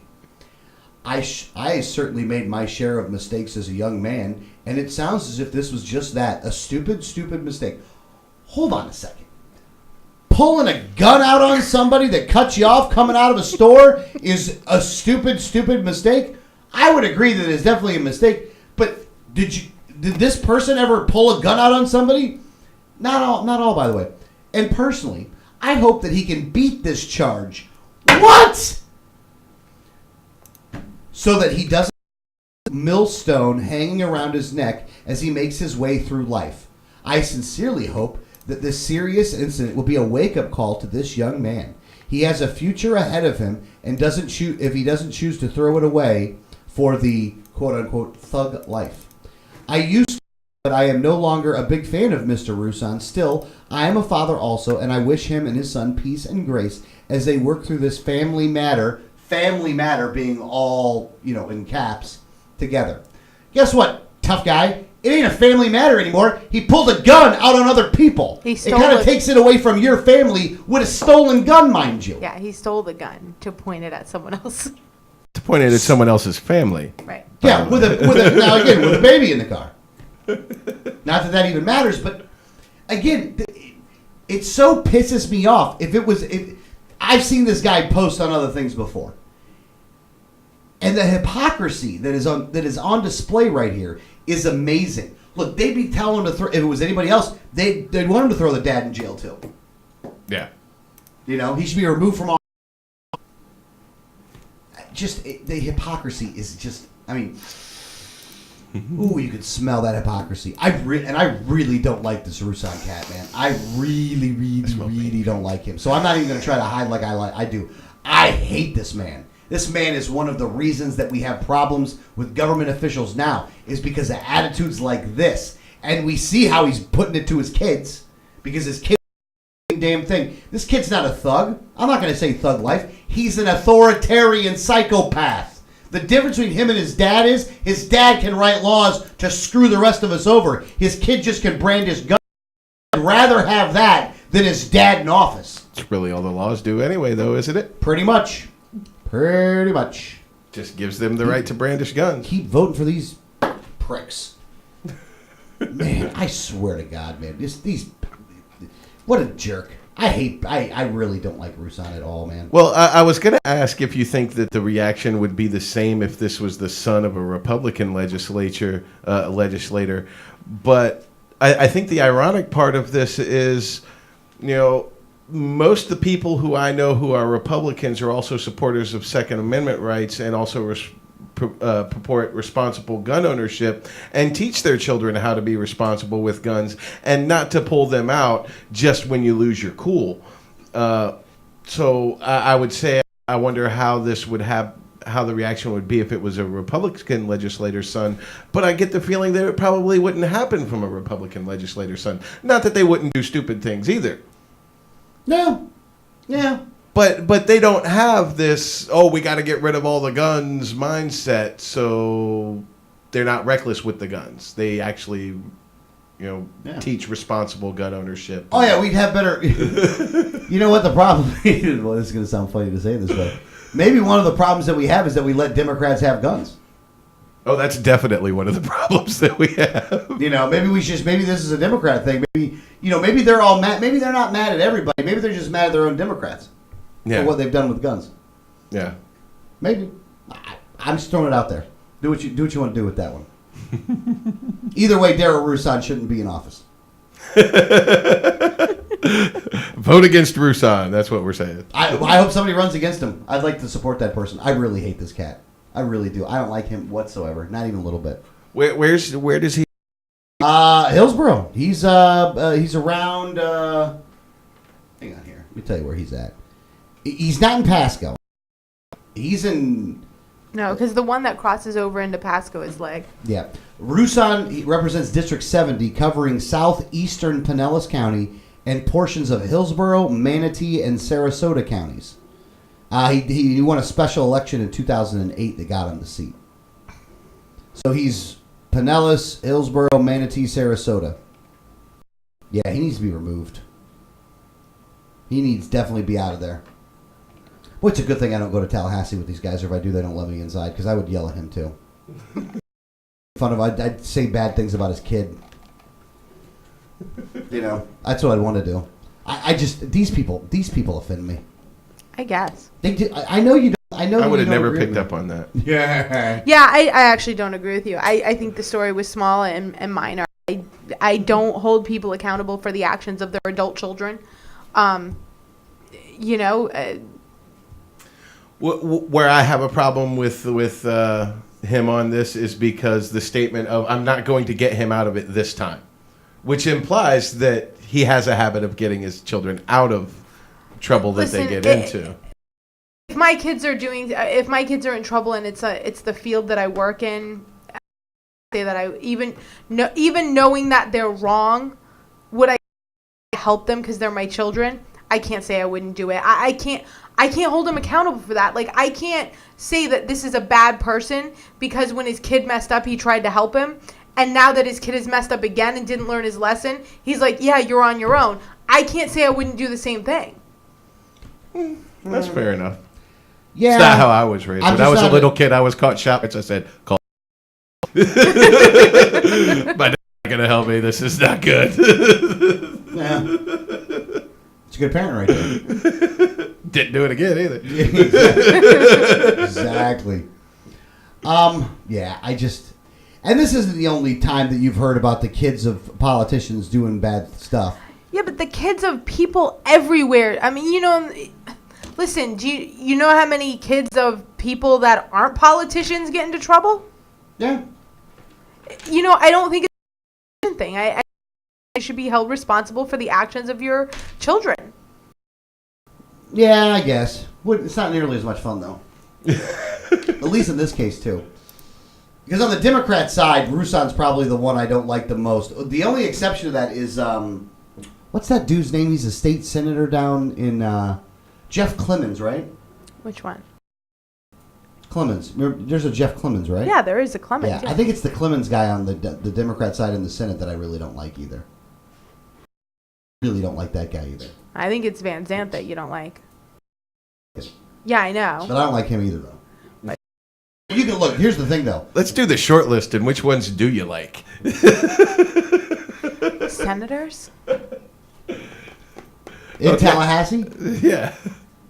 Huh. You don't like any of them. That's the point. Well, you no, don't have to there's say like- they cut. There's some that I like better than others. I don't necessarily. I mean, I like Greg Evers better than most of them. I like Brandis for the most part better than most of them. I'd go with those two. I'd go with Murphy. Murphy's not a senator. I'm just saying, up in Tallahassee. all around. I have to expand it in order to get To get anybody that he likes, he has to expand it out of the Senate. I'd have to go Murphy, Brandis, Evers. There you go. There's your list. Who's the guy that won last year? What do you mean the one that won last year? Who's the top scorer?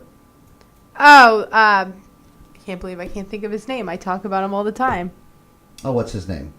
Oh gosh, what's his name? Come on now. Well, he's not going to be there much longer anyways. Yeah, no. What's his name though? I don't know. I know you love Jack Latvala. No. Latvalas. He's in Brevard. Oh, I don't remember his name right now. Oh well. Yeah. That guy was kind of okay though. He seemed to be voting okay on some things. That's probably about it though. That is probably about it. There's some that I really despise. Wilton Simpson being Wilton one Simpson of them. comes right to the top of the list. He is on the top of the list. The governor? Yeah, the governor. Yeah.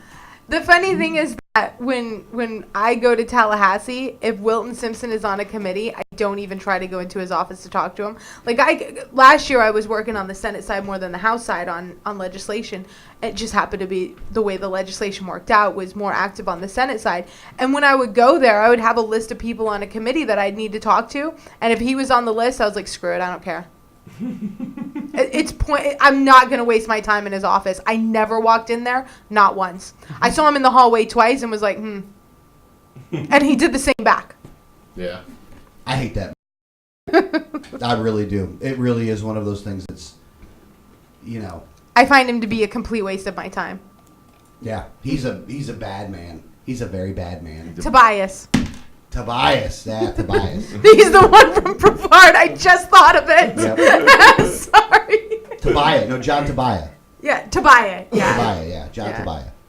Yeah, I really hate Wilton Simpson, though. I have no love for that man whatsoever. I gotta tell you, though, they feel the exact same way, which is beautiful.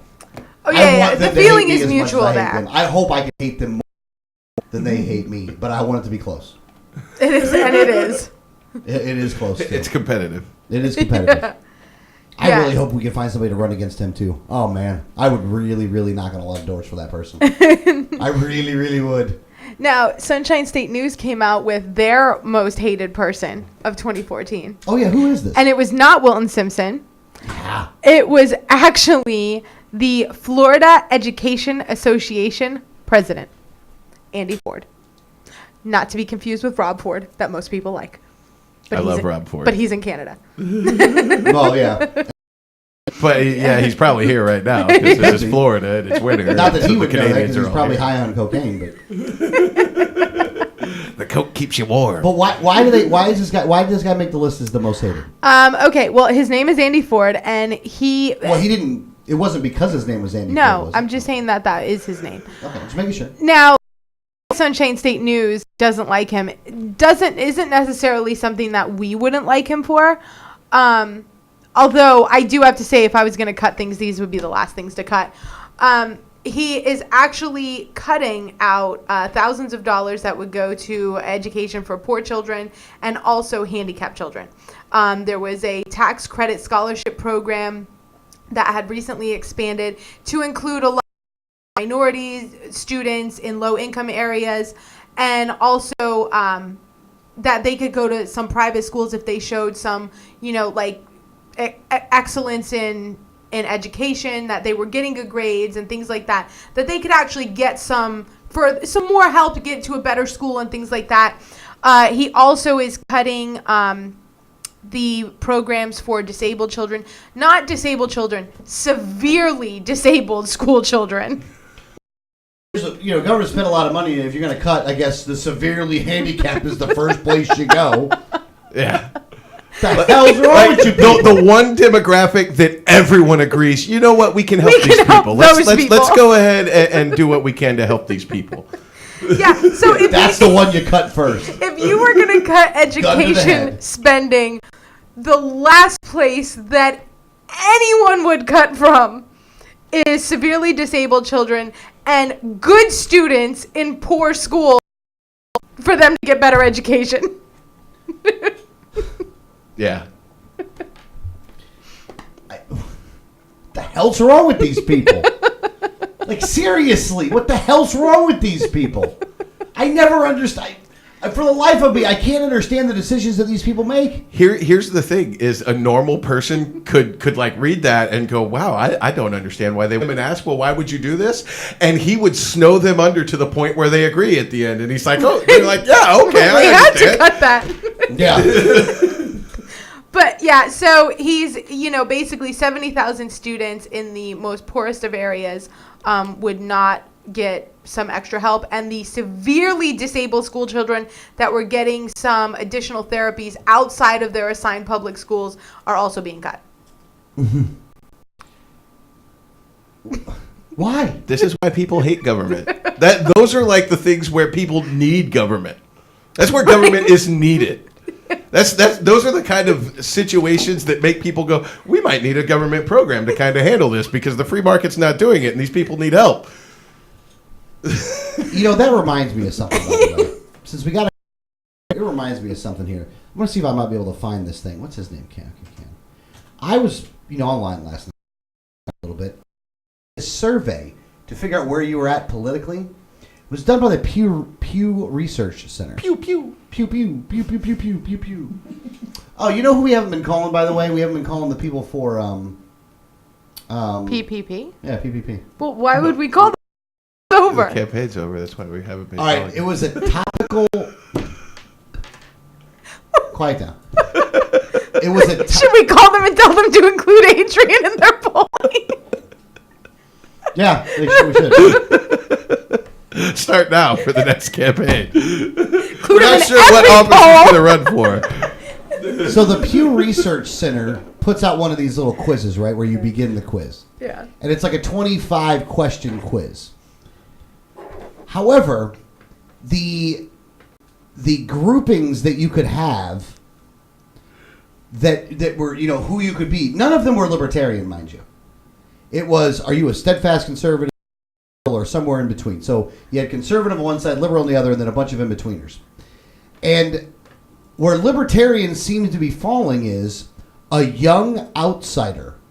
Yeah, because we don't like either side. Now, it's funny though. Like, I took the quiz. Let's do this quiz. We got a couple minutes. We got a couple minutes. It better be quick. Oh no! Gotta take a break at. We're gonna. We gotta go right on at 7, right? 7 after. Yeah, we're gonna take our break in about a minute and a half here. Okay. Go ahead. Following statements comes closest to your view. Government regulation of business is necessary to protect the public interest. Government regulation of business usually does more harm than good. Harm than good. All right. That's kind of an easy one. Some of these are going to be different.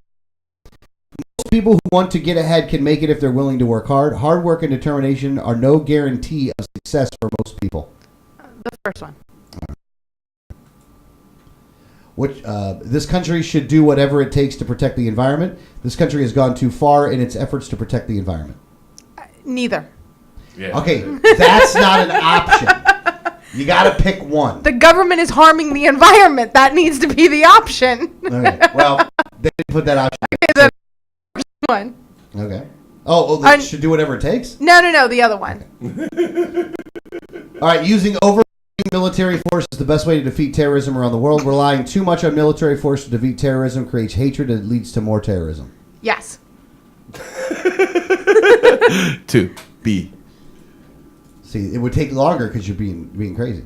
Racial discrimination is the main reason why many black people can't get ahead. The blacks who can't get ahead in this country are mostly responsible for their own condition. They're both it plays. Yeah. Which one's closest? I would go with the first one more than the second one, but both play a role. Yeah, that's a really difficult one for me. Which one are you going with? First, second?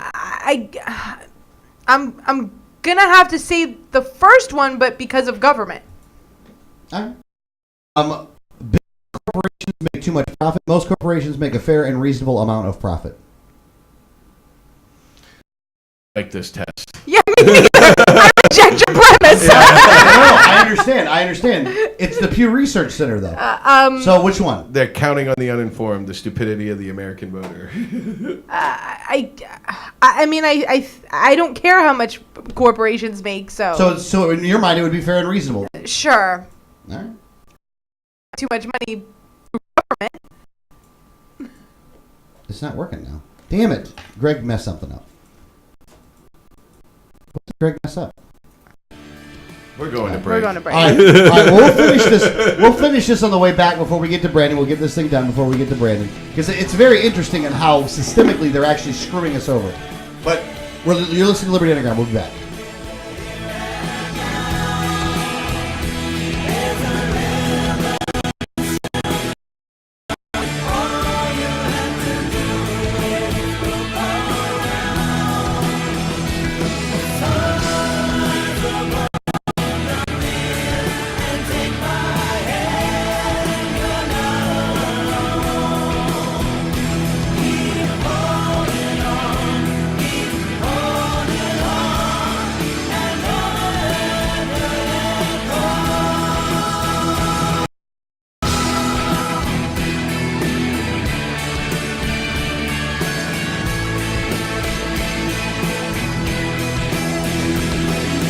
Hi, this is Gary Johnson, the 1787 Radio Network. Facts about the red light cameras. Fact, you are guilty until proven innocent. The Fifth Amendment to the U.S. Constitution.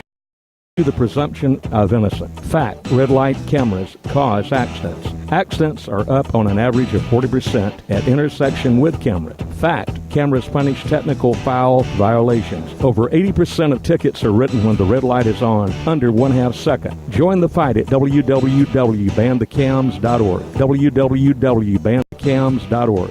If you received a ticket in Florida, contact Oropesa Law Offices, 800-774-9883 or tacklemyticket.com. Attorney Oropesa understands the stress associated with being charged with a traffic ticket. In many non-criminal ticket cases, there may be no court appearance, no traffic school. Attorney Oropesa handles criminal violations, DUI, and license suspension matters. Don't face these serious legal matters alone. Initial consultation is free. Call now and you will be advised about any potential defense, constitutional rights violations, the possibility of having your driving privileges restored, or preventing a suspension from going into effect. If you've been classified as a habitual traffic offender, have a driver's license suspension matter, or a pending DUI case, call Oropesa Law Offices now so you can be advised about your particular case. Call 1-800-774-9883 24 hours a day, 7 days a week, or tacklemyticket.com. Main office in Pinellas County and serving all of the Tampa Bay area.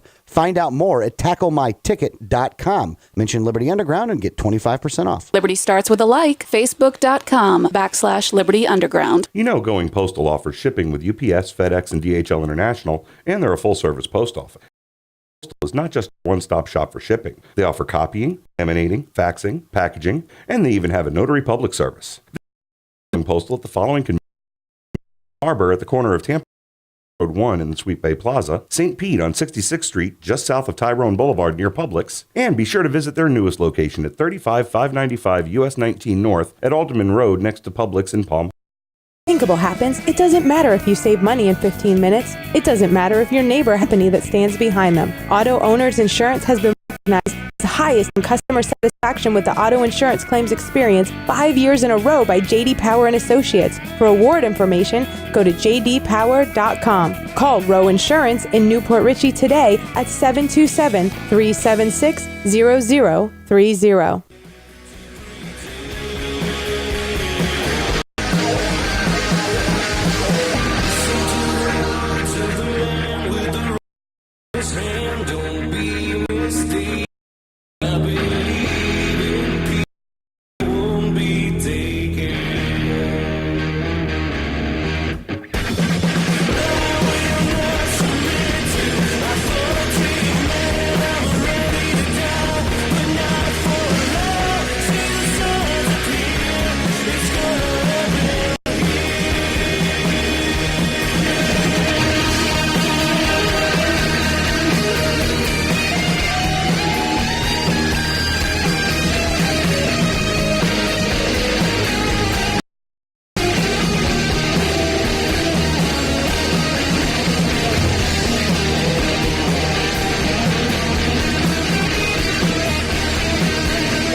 This is Liberty Underground with Alex Snicker, Danielle Alexandra, and Greg Bowen on the 1787 Radio Network. Well, good morning, Tampa Bay, St. Petersburg, Clearwater. This is Alex, co-host, Liberty Underground in the new studio this week. I know we were at the Tan Talk Studios for the past couple weeks, but we are back in the studio up at the northern compound, I guess you could say. I like that. In studio is Danielle Alexandre. Danielle, how are you doing? I'm doing well. Also working the controls this week. Well, working the controls here. Ed's working the controls there. But working the controls here is Greg Evil Bowen. Greg, how are you doing, sir? Spectacular. Stay evil. Stay evil. Hopefully you're doing well. We'll have Brandon on here in a couple minutes, but let's get to the news right off the bat. Also, hopefully everybody's having a good year. Hopefully you had a good New Year's celebration. Hopefully all your family was nice and safe and nobody for anything bad, and that you all made it alive. That's always a good thing. That nobody was hit with celebratory gunfire, Which can happen in the Tampa area. Yeah, obviously. Which has happened in the Tampa area this year. Just a good year. But because it is our New Year's, kind of the new show, the first show in the new year, I thought that we would go over some of the laws that will now take effect. Yes, Danielle, why don't you tell us some of the laws that we will now be of our Republican-controlled legislature? Now, most of the laws actually went into effect over the summer, so you saw the biggest change of laws this summer already, so most of the bad effects you've already felt. But some new ones will hit now that the year has started, and my computer froze, but great for me. I know some of them off the top of my head. One of the biggest changes is going to be to child safety seats. Before the amount of, there was no clear age on when you could not have your child in a safety booster seat or a car seat. That has changed. You now are obligated to have them in a car seat or a booster seat until the age of 5. Although it is recommended that you have them in there until they're 4'9" or 90 pounds, which would mean my sister should be in one at 27. You should actually now change to where you do have to have a child safety seat until the age of 5, and then after that you will not be ticketed. Nice, very nice. We got Brandon on the line. Well, hang on. Before we get to Brandon, you can bring Brandon on though. Bring Brandon on. But Danielle, what other have you been able to open up the page yet? No. Some of the other changes that you're going to see is also to the texting while driving. That actually comes into play January 1st, and also, and this is not a law that was set this past session, but something that was voted for in 2004 is that every year in the state of Florida the minimum wage does go up. So the minimum wage is going up from $7.95 to $8.09, and that started on January 1st. Now, but back to the texting thing though. The change in the law, because there was a law that says you weren't allowed to text before. The change is that now you're over specifically for. No, that's a proposed law. Oh, okay. So the texting law in and of itself is just going into effect now. Right. It was originally it was going to start over the summer. It actually, because there was they had expected a legal challenge that didn't actually ever come into fruition. They had put it off until January 1st. I got you. All right. Anything else on the new law front? Not on the new law front. I mean, we did have the marriage ban. The same-sex marriage ban is being lifted by a federal judge. The Pam Bondi has fought it and appealed it and fought it and fought it and fought it. And just last week, she actually asked for an advisory opinion from the court because there was a letter going around from her that basically told all of the clerks of courts that they could not actually write any marriage licenses for same-sex couples. That was being challenged by some of the clerk of courts. She did an advisory opinion from the federal judge, and the federal judge, Hinkle, did it would apply to every single clerk of court that they could issue marriage licenses for same-sex couples starting on January 6th. And she has now basically come out with a statement that says, well, the clerk of courts can, basically do whatever they want and act accordingly. If they'd like to do it, they can. If they don't, she's not going to enforce it. I got you. All right, well, there you go. Well, on the line with us, though, is Brandon Jones from the Global Dispatch. Happy New Year, Brandon. Happy New Year to you guys. How is everyone? Doing very, very well, sir. Doing very well. How was your New Year, by the way?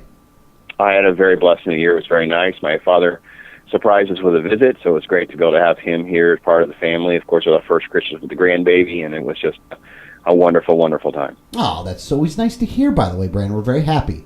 Now, you are going to be make us all unhappy, or kind of unhappy. And now Danielle said she saw this a couple days ago. I didn't see it until you had sent it in for the show prep stuff. You posted it in the show prep. No. Brandon did. I see it coming from you. Oh, okay. Well, Brandon. Well, I think I posted it to Alex, and then he posted on I got the two little threads mixed up. Oh, okay. I think I posted it first, and then he posted it on the correct thread, and then we got ourselves organized. Yes, we did. That's a good way of going about saying it. But the Supreme Court down a ruling in regards to Brandon. Can you give us a little information on this? I think what's interesting about this is that Sotomayor is the only justice of all of the Supreme Court justices. But it was a case in North Carolina, and I think what a question here is, ignorance is not bliss in the eyes of the law for us citizens, but it may be now in the eyes or in the actions of law enforcement. So if they have violated your search and seizure rights, if they have proceeded to check your vehicle, do things that were against the law, that they did not know that, or they claim they did not know that, they can't really be held accountable. And I think it really is such an incredibly shocking precedent to set. It got through the conservative judges. The language of it is very intimidating, in my opinion, that you could have just a police officer just say, well, I didn't know any better, and somehow that would protect them from retaliation for their, violating the Constitution. So basically, the police are now able to claim ignorance of law, and it's okay. Yeah, Danielle, did you read some of the language in this? And am I exaggerating this? I mean, it's really just kind of a disturbing predicament. Yeah, I had read it. A few days ago when the Supreme Court first came out with the rule.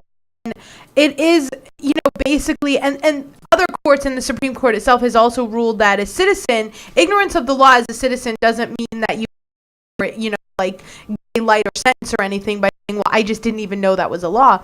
But apparently, if you're a law enforcement officer that violates someone's rights, you can literally say, but I had no idea that would be a violation, and then you wouldn't be punished. That makes you immune from punishment.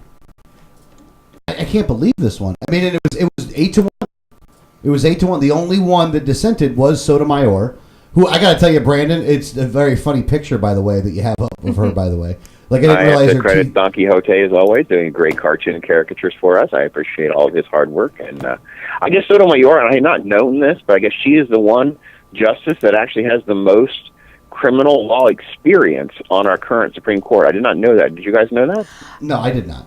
Yeah, I think I had heard that once before, and I actually disagree with you that I was surprised that the majority conservative Supreme Court would rule this way. The reason why is because I feel like the conservative position is, be behind the police without question. So I actually was not surprised at all with the way they ruled. Oh, okay. In the decision, Sotomayor did write, one is left to wonder why an innocent citizen should be made to shoulder the burden of being seized whenever the law is susceptible to an question. An officer's mistake of law, no matter how reasonable, cannot support suspicion necessary to justify the seizure under the Fourth Amendment. Ignorance of the law is an excuse if you are a cop. American police no longer need to know what the law says or to enforce it correctly. They can implement a non-existent law with impunity, even if the results of the apparent violation, of constitutional rights. Wow. They basically are pushing this on the court, that a police officer, that the courts are the ones that are supposed to know the violation of someone's rights. And while the court may not the crime, a police officer can literally arrest you on what might be a crime. And then a district attorney, a judge could say, listen, that's not even a crime. Release this person and, everything's fine. But that doesn't take away the fact that they were arrested for no reason. But this would give the police immunity on. Wow. I think since we've had so many cases, especially over the last 18 months with Second Amendment issues, right to carry laws, stand your ground cases, the shootings that have made headlines, this is a very disturbing proposition because many, many times the public education is shifting and changing, and you have law enforcement officers that don't even understand the law in their own states, counties, or cities that they're, quote, allegedly trying to enforce. And you have something like this where you're talking about, I don't want to say ruining someone's life, but at least tremendously inconveniencing them or costing them a ton of money to prove that they're innocent to something just because a police officer can, quote, now say, yeah, I just didn't know. And that's absurd. Yeah, and I thought it was, a lot. It was very disturbing that up a crime that wasn't even, they could literally arrest for something that wasn't a crime. They could just say, well, doing this in public is a crime, even though it's not actually a crime for it. Yeah. And I thought about that with the whole flashing the headlights during the rainstorm and driving with your hazards missed, those kinds of things. And, now you get pulled over, you get hauled in, next thing you know, it's like, well, the court's not going to do anything to you, but there's no repercussions for what they put you through. Well, this doesn't stop. Not civilly, obviously. Right, you could sue civilly, but I mean, it's then you have to go. Then the burden is on you to recover. Yeah, you're still the one, harm. and you're still the one that's got to, get all this money back. You're the this money. Well, no, that's true. I just can't believe that this is how it's going down though. Like, this is amazing that this is the ruling that they would go. It was a very disturbing ruling as I was reading through it. I mean, this is, not only can the police violate your rights to altercation, during, anything that happens there and say, well, I just didn't know that was a violation of the right, but they could literally haul you out of jail for it. He's saying, I haven't done anything wrong. Be correct. Get put in jail. And it's like, basically the Supreme Court has said, well, the court will sort it all out. It is in a lot of ways. And, and I understand that the court should be the final arbiter of whether something's, and a jury should be the final arbiter if you go that route, which I would tell anyone to always opt for a jury trial, always. But, and I understand the thinking of that. At the end of the day, I think that the police officer should just be able to make up a crime actually opens the door for harassment of people that a police officer necessarily doesn't like. Yep. And, because number one, at the end of the day, police are humans just like everybody else. So their judgment is impaired when their personal feelings are involved. And I think when you allow something like this, you could have personal feelings about someone overshadow right and wrong. Yeah. No, I agree with you there. Look, and the cops are legally allowed to lie to you anyway. Mm-hmm. I mean, this is a bad ruling. But again, that's who we got in the Supreme Court right now, and that's what we have to deal with. I mean, authoritarian psychopaths are in all different levels of government. Yeah, and the judicial system, obviously. Yeah. And the other thing that I wanted to bring up with you was the whole situation about the oil. And it looks like you actually last night just put together an article about it. Yeah, I tried to summarize that. I know we've been in communication with a lot of different articles and kind of like what's going on and trying to kind of pull the veil back on some of the conspiracy theories and whatever. But I'm always a firm believer where there's smoke, there's fire. And there really does appear now to be a true alliance between the United States and the Saudis, which controls the OPEC price and driving prices down. And for weeks now, we've heard from the Russian government and Putin himself blame the United States and to hurt their economy and or crash the ruble.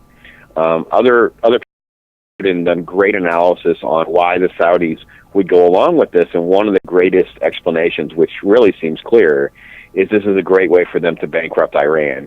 If the religious difference between the Muslim countries, the Saudis are Sunni, the Iranians are Shiite, Syrians are Shiite.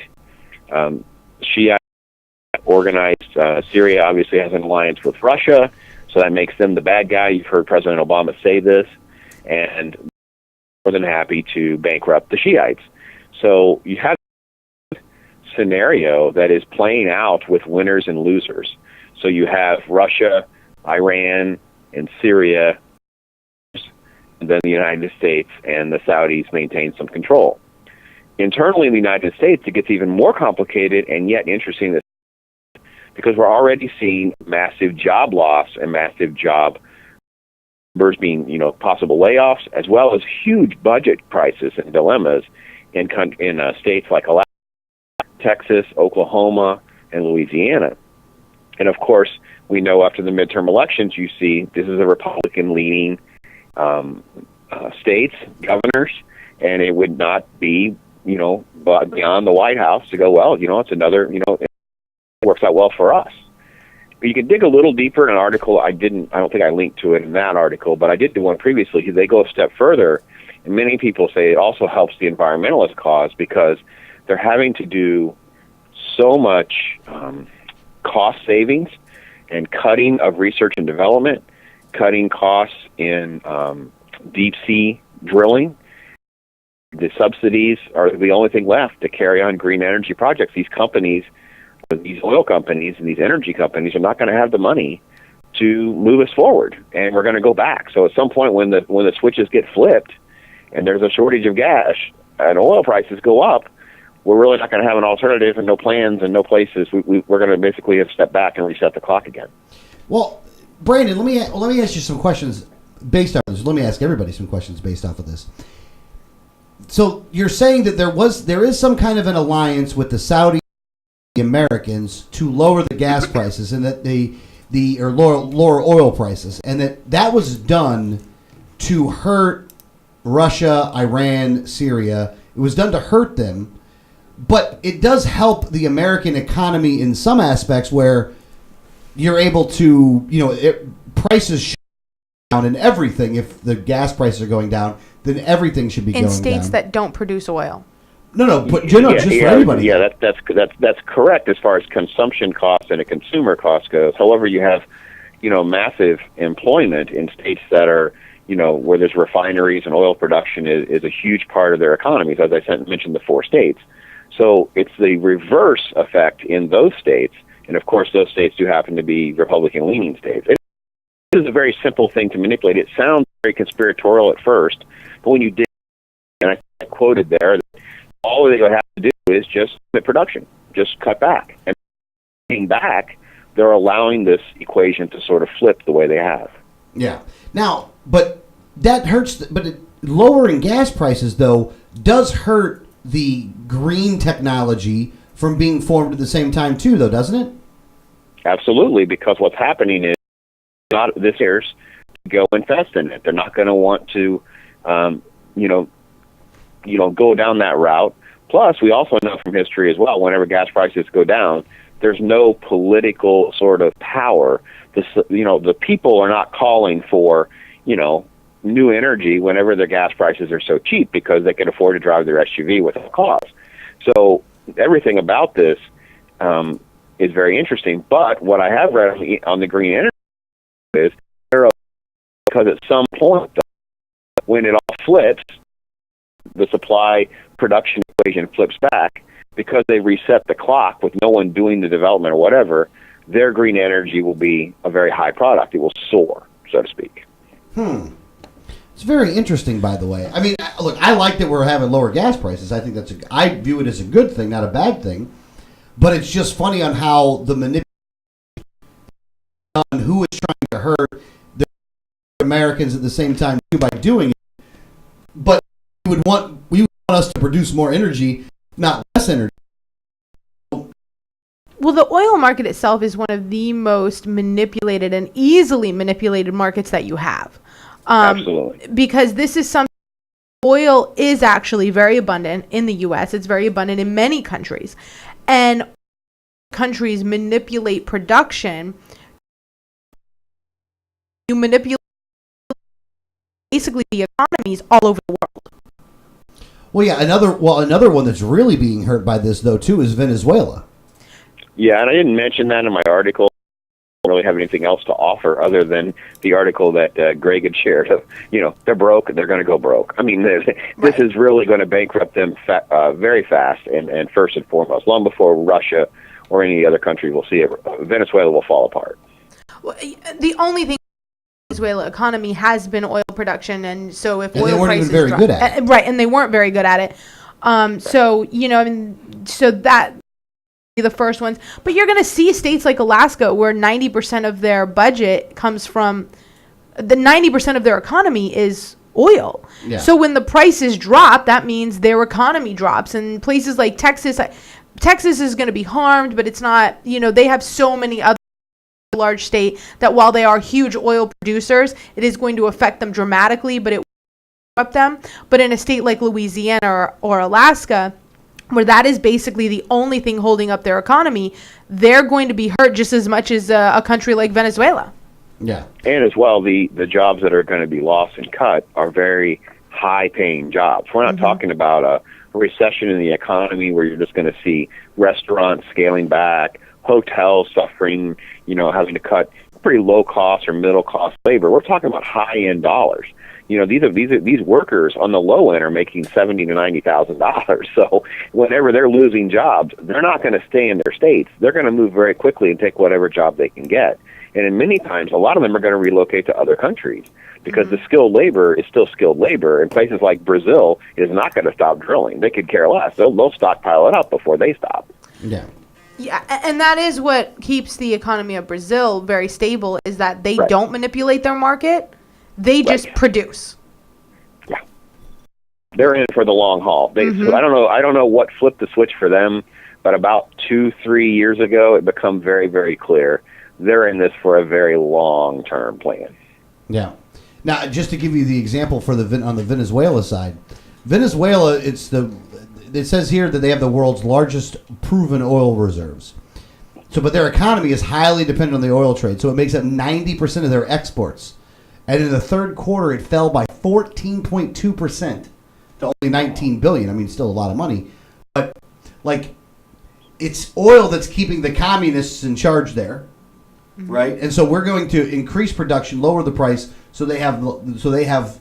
It's an economic war, basically, is what we're partaking in right now. It's an economic oil war. Well, oil always is an economic war, which is why, most wars in that area are fought over oil. And it's because you have people that come into power in all of these countries that manipulate the market. It's a manipulation of a market that affects every country all over the world, but affects that region more than most. Yeah, no, that's true.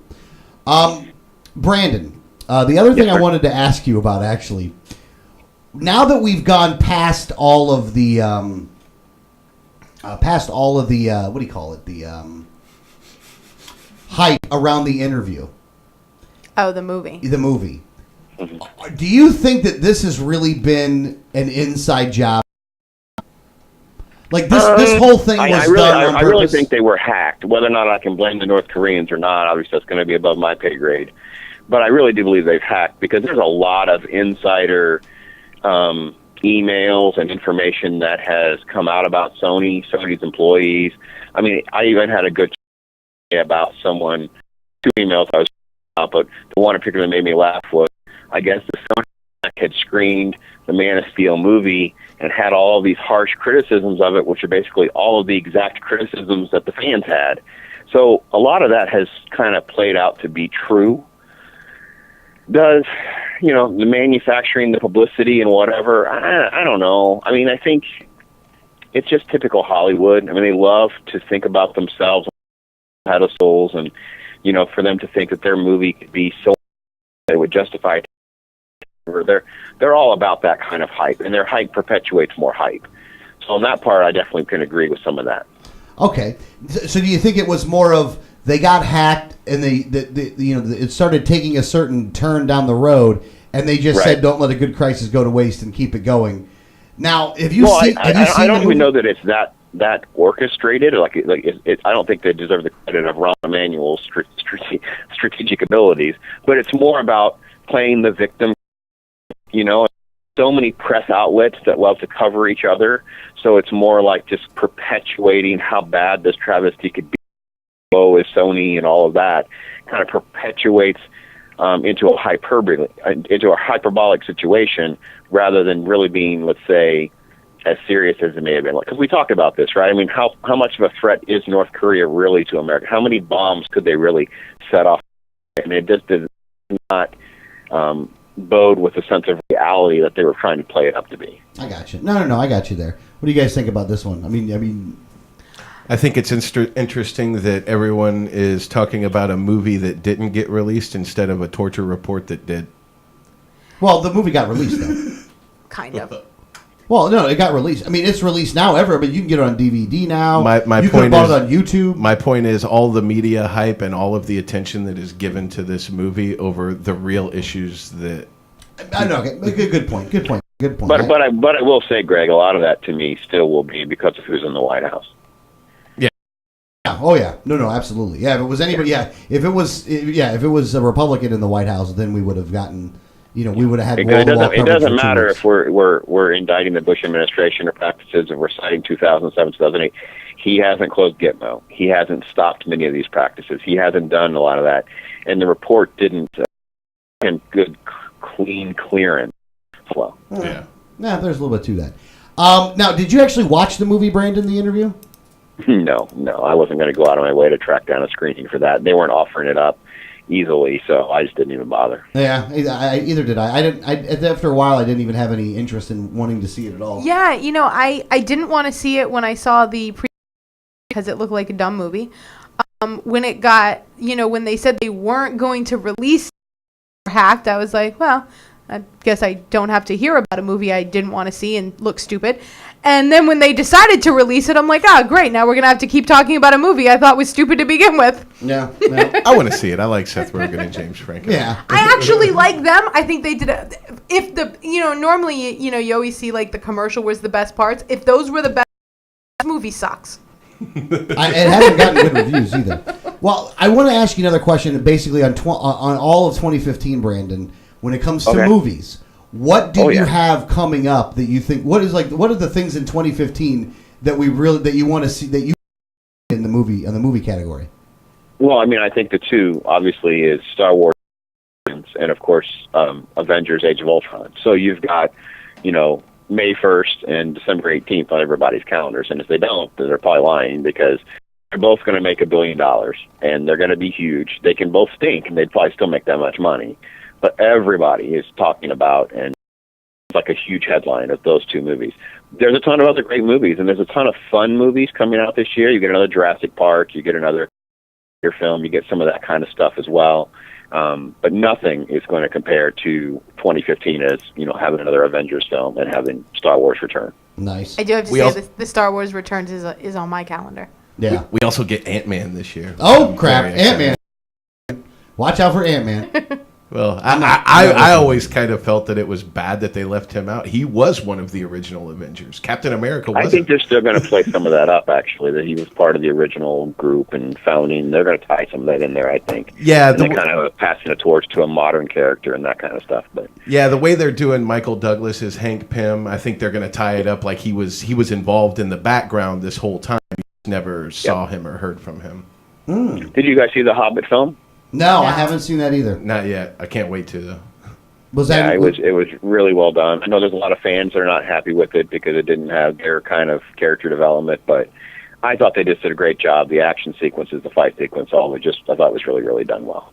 It seems like those guys really do. Whoever made those movies, they seem like they do a good job of putting the fight scenes together. Brandon, do you think that we're going to see kind of the same thing that happened with Lord and with The Hobbit, whereas the movies that have been coming out up to this point have been incredible, but they haven't really gotten any kind of awards yet. So are they kind of saving it for the last chapter here? No, I don't think it's award worthy. I mean, this is kind of a down year for some of those awards, but I still don't think it's going to get recognized at all. I think it's going to get passed over. Of course, it'll get nominated for, costume, makeup, special effects, those kinds of traditional things for blockbuster kind of. I think there was anything particularly spectacular about it.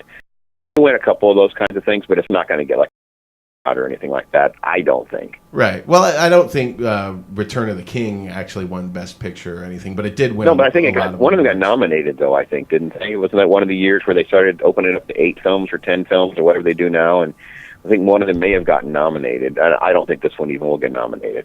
There's too much a divide amongst critics. Yeah, but I don't think you can justifiably not nominate them for like costumes and set design and a lot of the things. Yeah, though, yeah. So that only happens to the Batman films.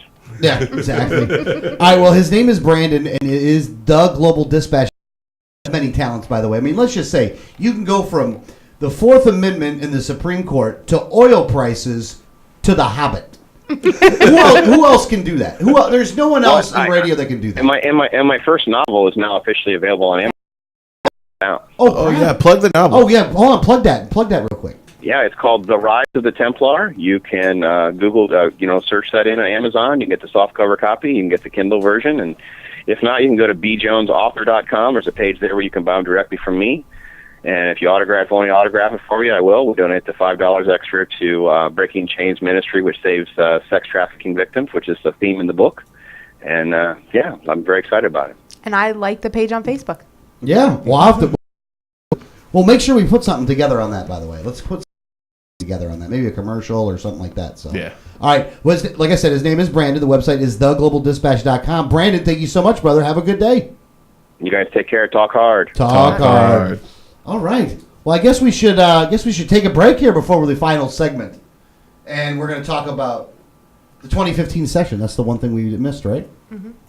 But other than that, we got to everything, right, Danielle? Yeah. So you're going to leave happy that we were able to accomplish everything on the board. Sure. All right. Well, we'll find out if she will be or not. That doesn't sound very convincing to me, but we'll see. You're listening to Liberty Underground.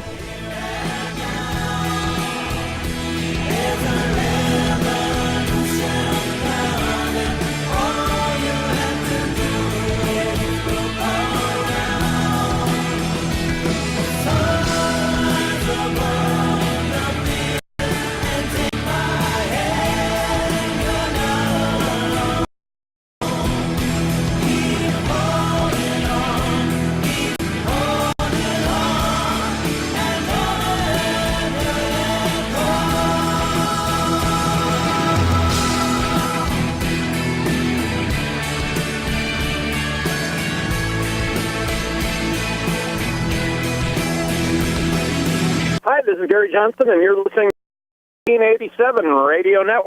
Facts about the red light cameras. Fact, you are guilty until proven innocent. The Fifth Amendment to the U.S. Constitution grants you of innocent. Fact, red light cameras cause accidents. Accidents are up on an average of 40% at intersection with camera. Fact, cameras punish technical foul violations. Over 80% of tickets are written when the red light is on, under 1/2 second. Join the fight at www.banthecams.org. www.banthecams.org. If you received a ticket in Florida, contact Oropesa Law Offices, 800-774-9883 or tacklemyticket.com. Attorney Oropesa understands the stress associated with being charged with a traffic ticket. In many non-criminal ticket cases, there may be no court appearance, no points, and no traffic school. Attorney Oropesa handles criminal violations, DUI, and license suspension matters. Don't face these serious legal matters alone. Initial consultation is free. Call now and you will be advised about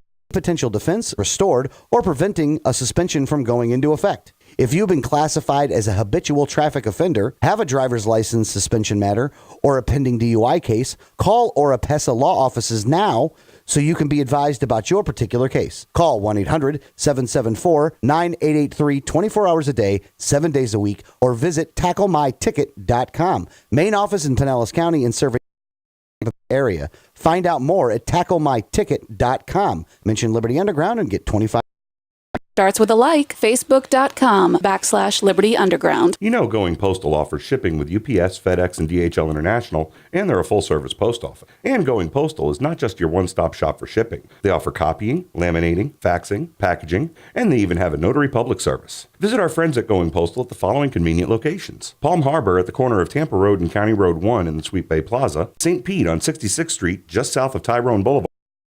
And be sure to visit their newest location at 35595 US 19 North at Alderman Road next to Publix in Palm Harbor. When the unthinkable happens, it doesn't matter if you save money in 15 minutes. It doesn't matter if your neighbor has the same insurance you do. In this moment, what matters is the quality of your independent agent and the company that stands behind them. Auto Owners Insurance has been recognized as highest in customer satisfaction with the auto insurance claims experience 5 years in a row by J.D. Power and Associates. For award information, go to jdpower.com. Call Row Insurance in Newport Richey today at 727-376-0030.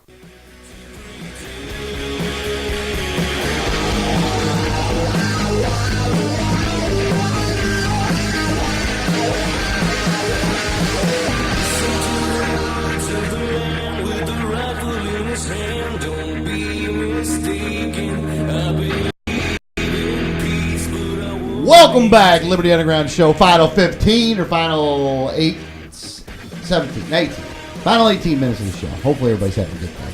Hopefully you had a good New Year. Hey, did you make any resolutions? Oh, no, I'm sorry. Let's get back to the news. Just go ahead. Hold on here. No, you already messed it all up anyway, so just talk about whatever you want. I'm sorry. You know, sometimes things happen, man. It's the beginning of the year, man. Let's have Probably best that you guys can't reach each other anymore. Probably. I think she'd be in the case, actually. Did you make any New Year's resolutions, Greg? No, I don't do that. Danielle? I have not made a New Year's resolution in probably a decade. There you go. No, you okay? Next topic. No, have you made any? No. I was hoping you guys did. No, I mean, I definitely look back at the, on New Year's, I'll look back at the year and kind of see where, things that good and bad and things like that, I'll reflect. But I don't necessarily want to set myself up for failure, and I don't need a specific day to say this is when I'm going to do something. So I tend to not make that like New Year's resolution. I think a couple months ago we decided to try to eat better and be healthier and things like that. I didn't need New Year's to do it. So, I don't do the actual resolution thing, but I definitely look back on the year. I mean, I think we had a great year last year. Yeah. You know what's last year, 2014 was a pretty good year. I thought it was a good year for a lot of people. Yeah. I would say that. I think especially even just for our family, I think it was a good year. Yeah. All around, I thought it did pretty well. Greg, what about you? Oh, I completely disagree. 2014 was a horrible year for me, especially personally, but that's going to turn it around this year, hopefully. Okay. Sounds to me like well, it can only go up from here. Yeah, kind of. I mean, I don't do New Year's resolutions because kind of like what Danielle was saying. I believe if you want to improve your life and make a better life for yourself, every day is a great day to do that. You don't need to do that on January 1st, and it takes willpower and determination, and you're not going to find that on January 1st if you can't find it on August 11th. But they have commercials for it on January 1st. It's on TV. It's on TV, so it's got to be true. No, and I think that when you do it, like where it's like a big, oh, this is a new year, I'm going to do this, I'm going to do that, setting yourself up for failure anyways. Right. And I don't necessarily agree with that. Like, I think we did a couple months ago after the campaign ended, we were kind of like, you know what, it was really crazy.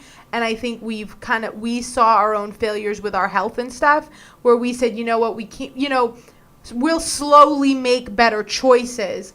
It can't be an all or nothing thing. It can't be like, oh, now we're just going to work out all or eat anything bad, because you're never going to do that. I mean, it's just but I think we've slowly been making better choices with our health and, being more active and eating better. But it's lifestyle. And we had already decided to do that and had already started. So, but I think, the year-wise was very positive for our family. I think that, a lot of things got settled for us, and, a lot of things that have been up in the air got settled and things. So I think we're moving into the new year with a much more solid ground. So I'm excited for that. Yeah, I think the thing about New Year's resolutions is it puts an added level of pressure on you yourself. You said you have that extra layer of failure, and you end up being more critical on yourself because you have that added weight of, well, it was a New Year's resolution, and I put it out in the public for everybody, and I'm not living up to this resolution. And it's hard enough to really make changes within yourself and stick to it anyway. And to add that extra layer, just basically to tell you failed, it just makes it that much harder. I'm going to make one New Year's resolution. Are you? Yeah, I'm going to take down the Fifth Estate poster. I like it. Oh, really? Yeah, I got to break that one too, then. No, I do like that. I thought that as the show went to the premiere of the movie, so I think having it up there, whether you liked the movie or didn't like the movie, I think is what we did as a show. Yeah, it's part of. Yeah, I guess so. I guess. I think he's just tired of looking at those pictures, really. A little bit. I think I'm gonna move it. We can move Move it. it over there. I think I'm gonna move it over there instead. That's fine. We That way can I don't have move to see it. anymore. But Benedict Because Cumberbatch it's right is here. hot. Like it's right there. Like when I look up every time, it's right there. How can you not like looking at Benedict Cumberbatch all the time? You know, he's a weird looking dude. He's a weird looking dude, man. I swear to God, he's a weird looking dude. I don't like looking at him, to be honest with you. I don't like looking at him at all. We'll move the poster. Thank you. But he does look like Julian Assange because Julian Assange is a weird looking dude too. He is a weird looking dude. I mean, I like him and all, but he's just a weird looking dude. There's nothing wrong with that. You can be a weird looking dude, but just you are. You know. I wish we could have finished this quiz, by the way, but. Oh, well, I You think guys wanna we've finish thrown it? show prep out the window. At Yeah, this point. you I guys think I was already mad have enough ruined with this. any part of what I wanted to do for the New Year show. Question 7 of 23. Poor people today have it easy because they can't get government doing anything in return. Poor people have hard times because government benefits don't go far enough to help them live decently. I don't like either of those. Yeah, I hate this quiz. I don't want to do this quiz because I don't like the quiz. Well, but here's the thing, though. I'm going to go with have it too easy. Why don't you do the quiz quietly over there? All right, and, I'll do and it. give us your I'll finish results. it up real quick. All right, I'll do that. I really don't. Because I really want to get to the last part that shows this because this is such a. You shouldn't read on air anymore. And then you giving us questions of something that we like. I reject the whole premise of the question. There's a lot of them that you would feel that way, by the way. Yeah. Yeah. And some of them, like, here's the thing. Listen to this one. The growing number of newcomers from other countries threatens traditional American customs and values. Or the growing number of newcomers from other countries strengthens America's society. I would actually go with this. I would agree with that. Well, yeah, I mean, I think our traditions and values are that people immigrate here. Yeah. I mean, our traditions and values are either immigrants or American Indian principles. That's it.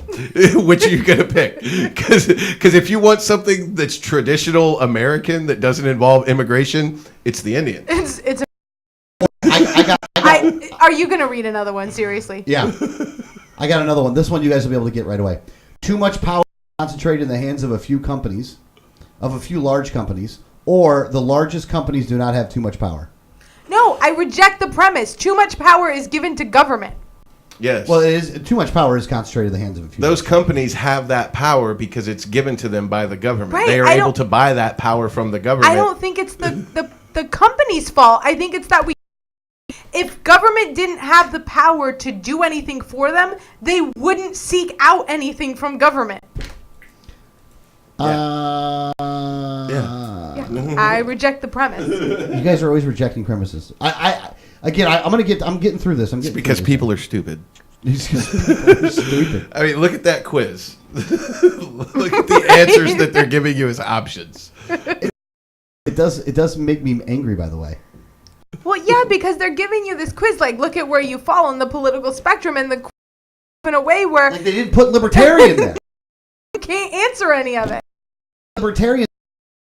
A 23-question quiz. Only 3 of the answers are even remotely close to what you believe, but we're going to give you an accurate portrayal of your political leanings with this quiz. Are you kidding me? Yeah, the that's I just- side with works so much better, by the way. Oh, Because they gives you absolutely. all kinds of answers there. And it's the one that established that you should be a member of the National Society. Only for the- Anyone who's listening on Tan Talk has no this is even for because we started it in the second hour. Well, Yeah. you know what? The website is 1787network.com. When the YouTube goes up, then you can go back and listen to the first hour, and you can know what we were talking about. Well, there are some new pieces of legislation that will be in the Florida legislature this year. So there are some things that you can be looking out for. Although some critics are saying that it's going to be like a lively, which supermajority of Republicans is going to go down. Disagree. They didn't disagree this last time. You know, they're certainly not going to have any big disagreements this next session, although people are, you know, you get the, well, it's going to be a lively 2015 session. I don't know what you're talking about. Yeah, right. Republicans have a supermajority. But there are some pieces of legislation that we're looking at already. There is the concealed weapons for being on a college campus, that you will be able to use your concealed weapon, that you will be able to carry your concealed weapon on a college campus or a university campus. There's also, these are kind of two related bills. One would be to be able to carry concealed on a college or university campus. The other one would give the superintendents of schools the permission to have an armed school employee, that they would choose one employee in school that could be armed. They would have to go through rigorous training and things. They would be able to carry. Now, both of these bills have actually been proposed before and have gone nowhere, but I think with some of the things that you've seen in school shootings and that, you might actually see at least people talking about these pieces of legislation, which is a good thing. No, that's true. No, that's true. I think, I don't know where. I don't know if they're going to go. They haven't gone anywhere in years. I mean, these are not legislation, although if you look at, the local news, they're talking about it like it's some new, look at what these people are.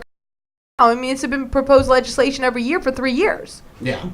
Nobody paid attention to it before. I always find that to be funny, because you'll always hear at the same time, look at what they're doing in Washington right now. They're now proposing a bill that's going to have the president lift the term of the term limits off of the president. And they're trying to do this on purpose now to give Obama another term. And it's like, that same bill has been going up for like 2 decades. Yeah, 20 years. Every single year for 20 years, someone has proposed a bill in the U.S. legislature that would allow for a third and fourth term for the president. And every year it fails. Yeah, like ever since the constitutional amendment that prevents it, somebody's been trying to get it back. Yeah, like, I don't know. But here's what I find to be funny, though, is that you can always tell who the Fox listeners are. Well, they don't listen to anything else but Fox, right? Not that MSNBC is any better. They suck just as much as the rest of them do. They all suck. But you can always tell, because you'll tell when somebody wants to say it to you as to when they heard it. Right. And then when you tell them that, it's almost like they accuse you of being part of it. Right, like you're part of the conspiracy. Yeah, like in conspiracy to try to get another term for a president. We're like, nah, they've been putting that thing up for 20 years. They were doing it for Bush. And Clinton before him. That. And then Bush before him. Then Reagan before that. Carter, I imagine if they'd done it when some of these people, I imagine they'd done it when Reagan was around. You don't want them to do it. Yeah. If you'd known about it. if you'd known about it then, which you didn't. All right. Was there any other bills that you? Yeah, there's a ton. Just go ahead. No, go ahead. Bring me up another. No, one. it's fine. We have 6 minutes left. All right. Here are the different categories in this thing. Solid liberal, faith and family left. She never even heard of that one before. Next generation left. Hard pressed skeptics. Young outsiders. Business conservatives. Steadfast conservatives. Bystanders. I don't even know with those questions how you would get most of that spectrum. Yeah, I don't understand it either. Now, what they're claiming here is that the best fit for me is young outsider, along with 13% of the public. So they're saying that 13% of the public is there with that. And that goes, and I'm with 13%. Now, listen to this, by the way. If you want to, they're trying to make sure that you stay in two parties, though. This relatively young, largely independent group holds a mix of conservative and liberal views, while more towards the Republican Democrat Party, young outsiders generally express unfavorable opinions of both major parties. They are largely skeptical of active government. A majority view government as wasteful and inefficient. They diverge from the two conservative typology groups, steadfast conservatives and business conservatives, in their strong support for the environment and many liberal social policies. What? Exactly. First off, Pew Research, you suck. Let's just go ahead and just say that right now. Pew Research, this is such a bad one, because they're doing everything they can to stop people from learning that there's actually a libertarian party. They will put everything there that they can possibly put there to stop knowing that a libertarian party exists.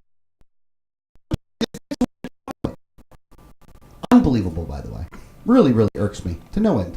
For some reason, this is saying our stream is not going through. Oh, that's now nice. it's saying it is. All right, It's we're like back. Going back and Then we're forth. back on. It's like our internet is phasing in and out or something. Oh boy, do we turn all the computers off? Yeah. All right. Hopefully, It's been fine. 3 minutes till the end. Anyway. Even though this is the hour we're on Tan Talk, which does kind of suck. Yeah. Which means they fade. Yeah. Now they said that in the 2012 vote is that the outsiders, the young outsiders, which I'm 39 and I'm a young outsider, is 37% for Obama, 48% for Romney. No, they're for neither. That's the thing. Well, hold on a second. No. Here's the thing. Think about it like this. What's 37 plus 48? I don't know. No. 37 plus 48. So you have 4 and 3, which is 7, right? 7 and 8, which is 15. 85. So 85. There's 15% here they wouldn't even mark for somebody else. Like, how much of a bunch of crap is that? The business conservatives. Even the business conservatives only at 90%. They're still 10%. Like, they don't even care about trying to get to 100% anymore with these things. We saw that with the polling data. Yeah, no polling data gets anymore when it's given out to the media. Yeah. None of them. Like, you're not even getting to 100% anymore. You just omit the rest. I think at one point we're going to see, the Republican candidate is getting 25%. The Democrat candidate is getting 26%. They're winning in a landslide. They just wouldn't even let him go. They'd be like, nah, he didn't win. We're not having a president for this term. All right, guys, that's the show. 1787network.com. We'll see you next week.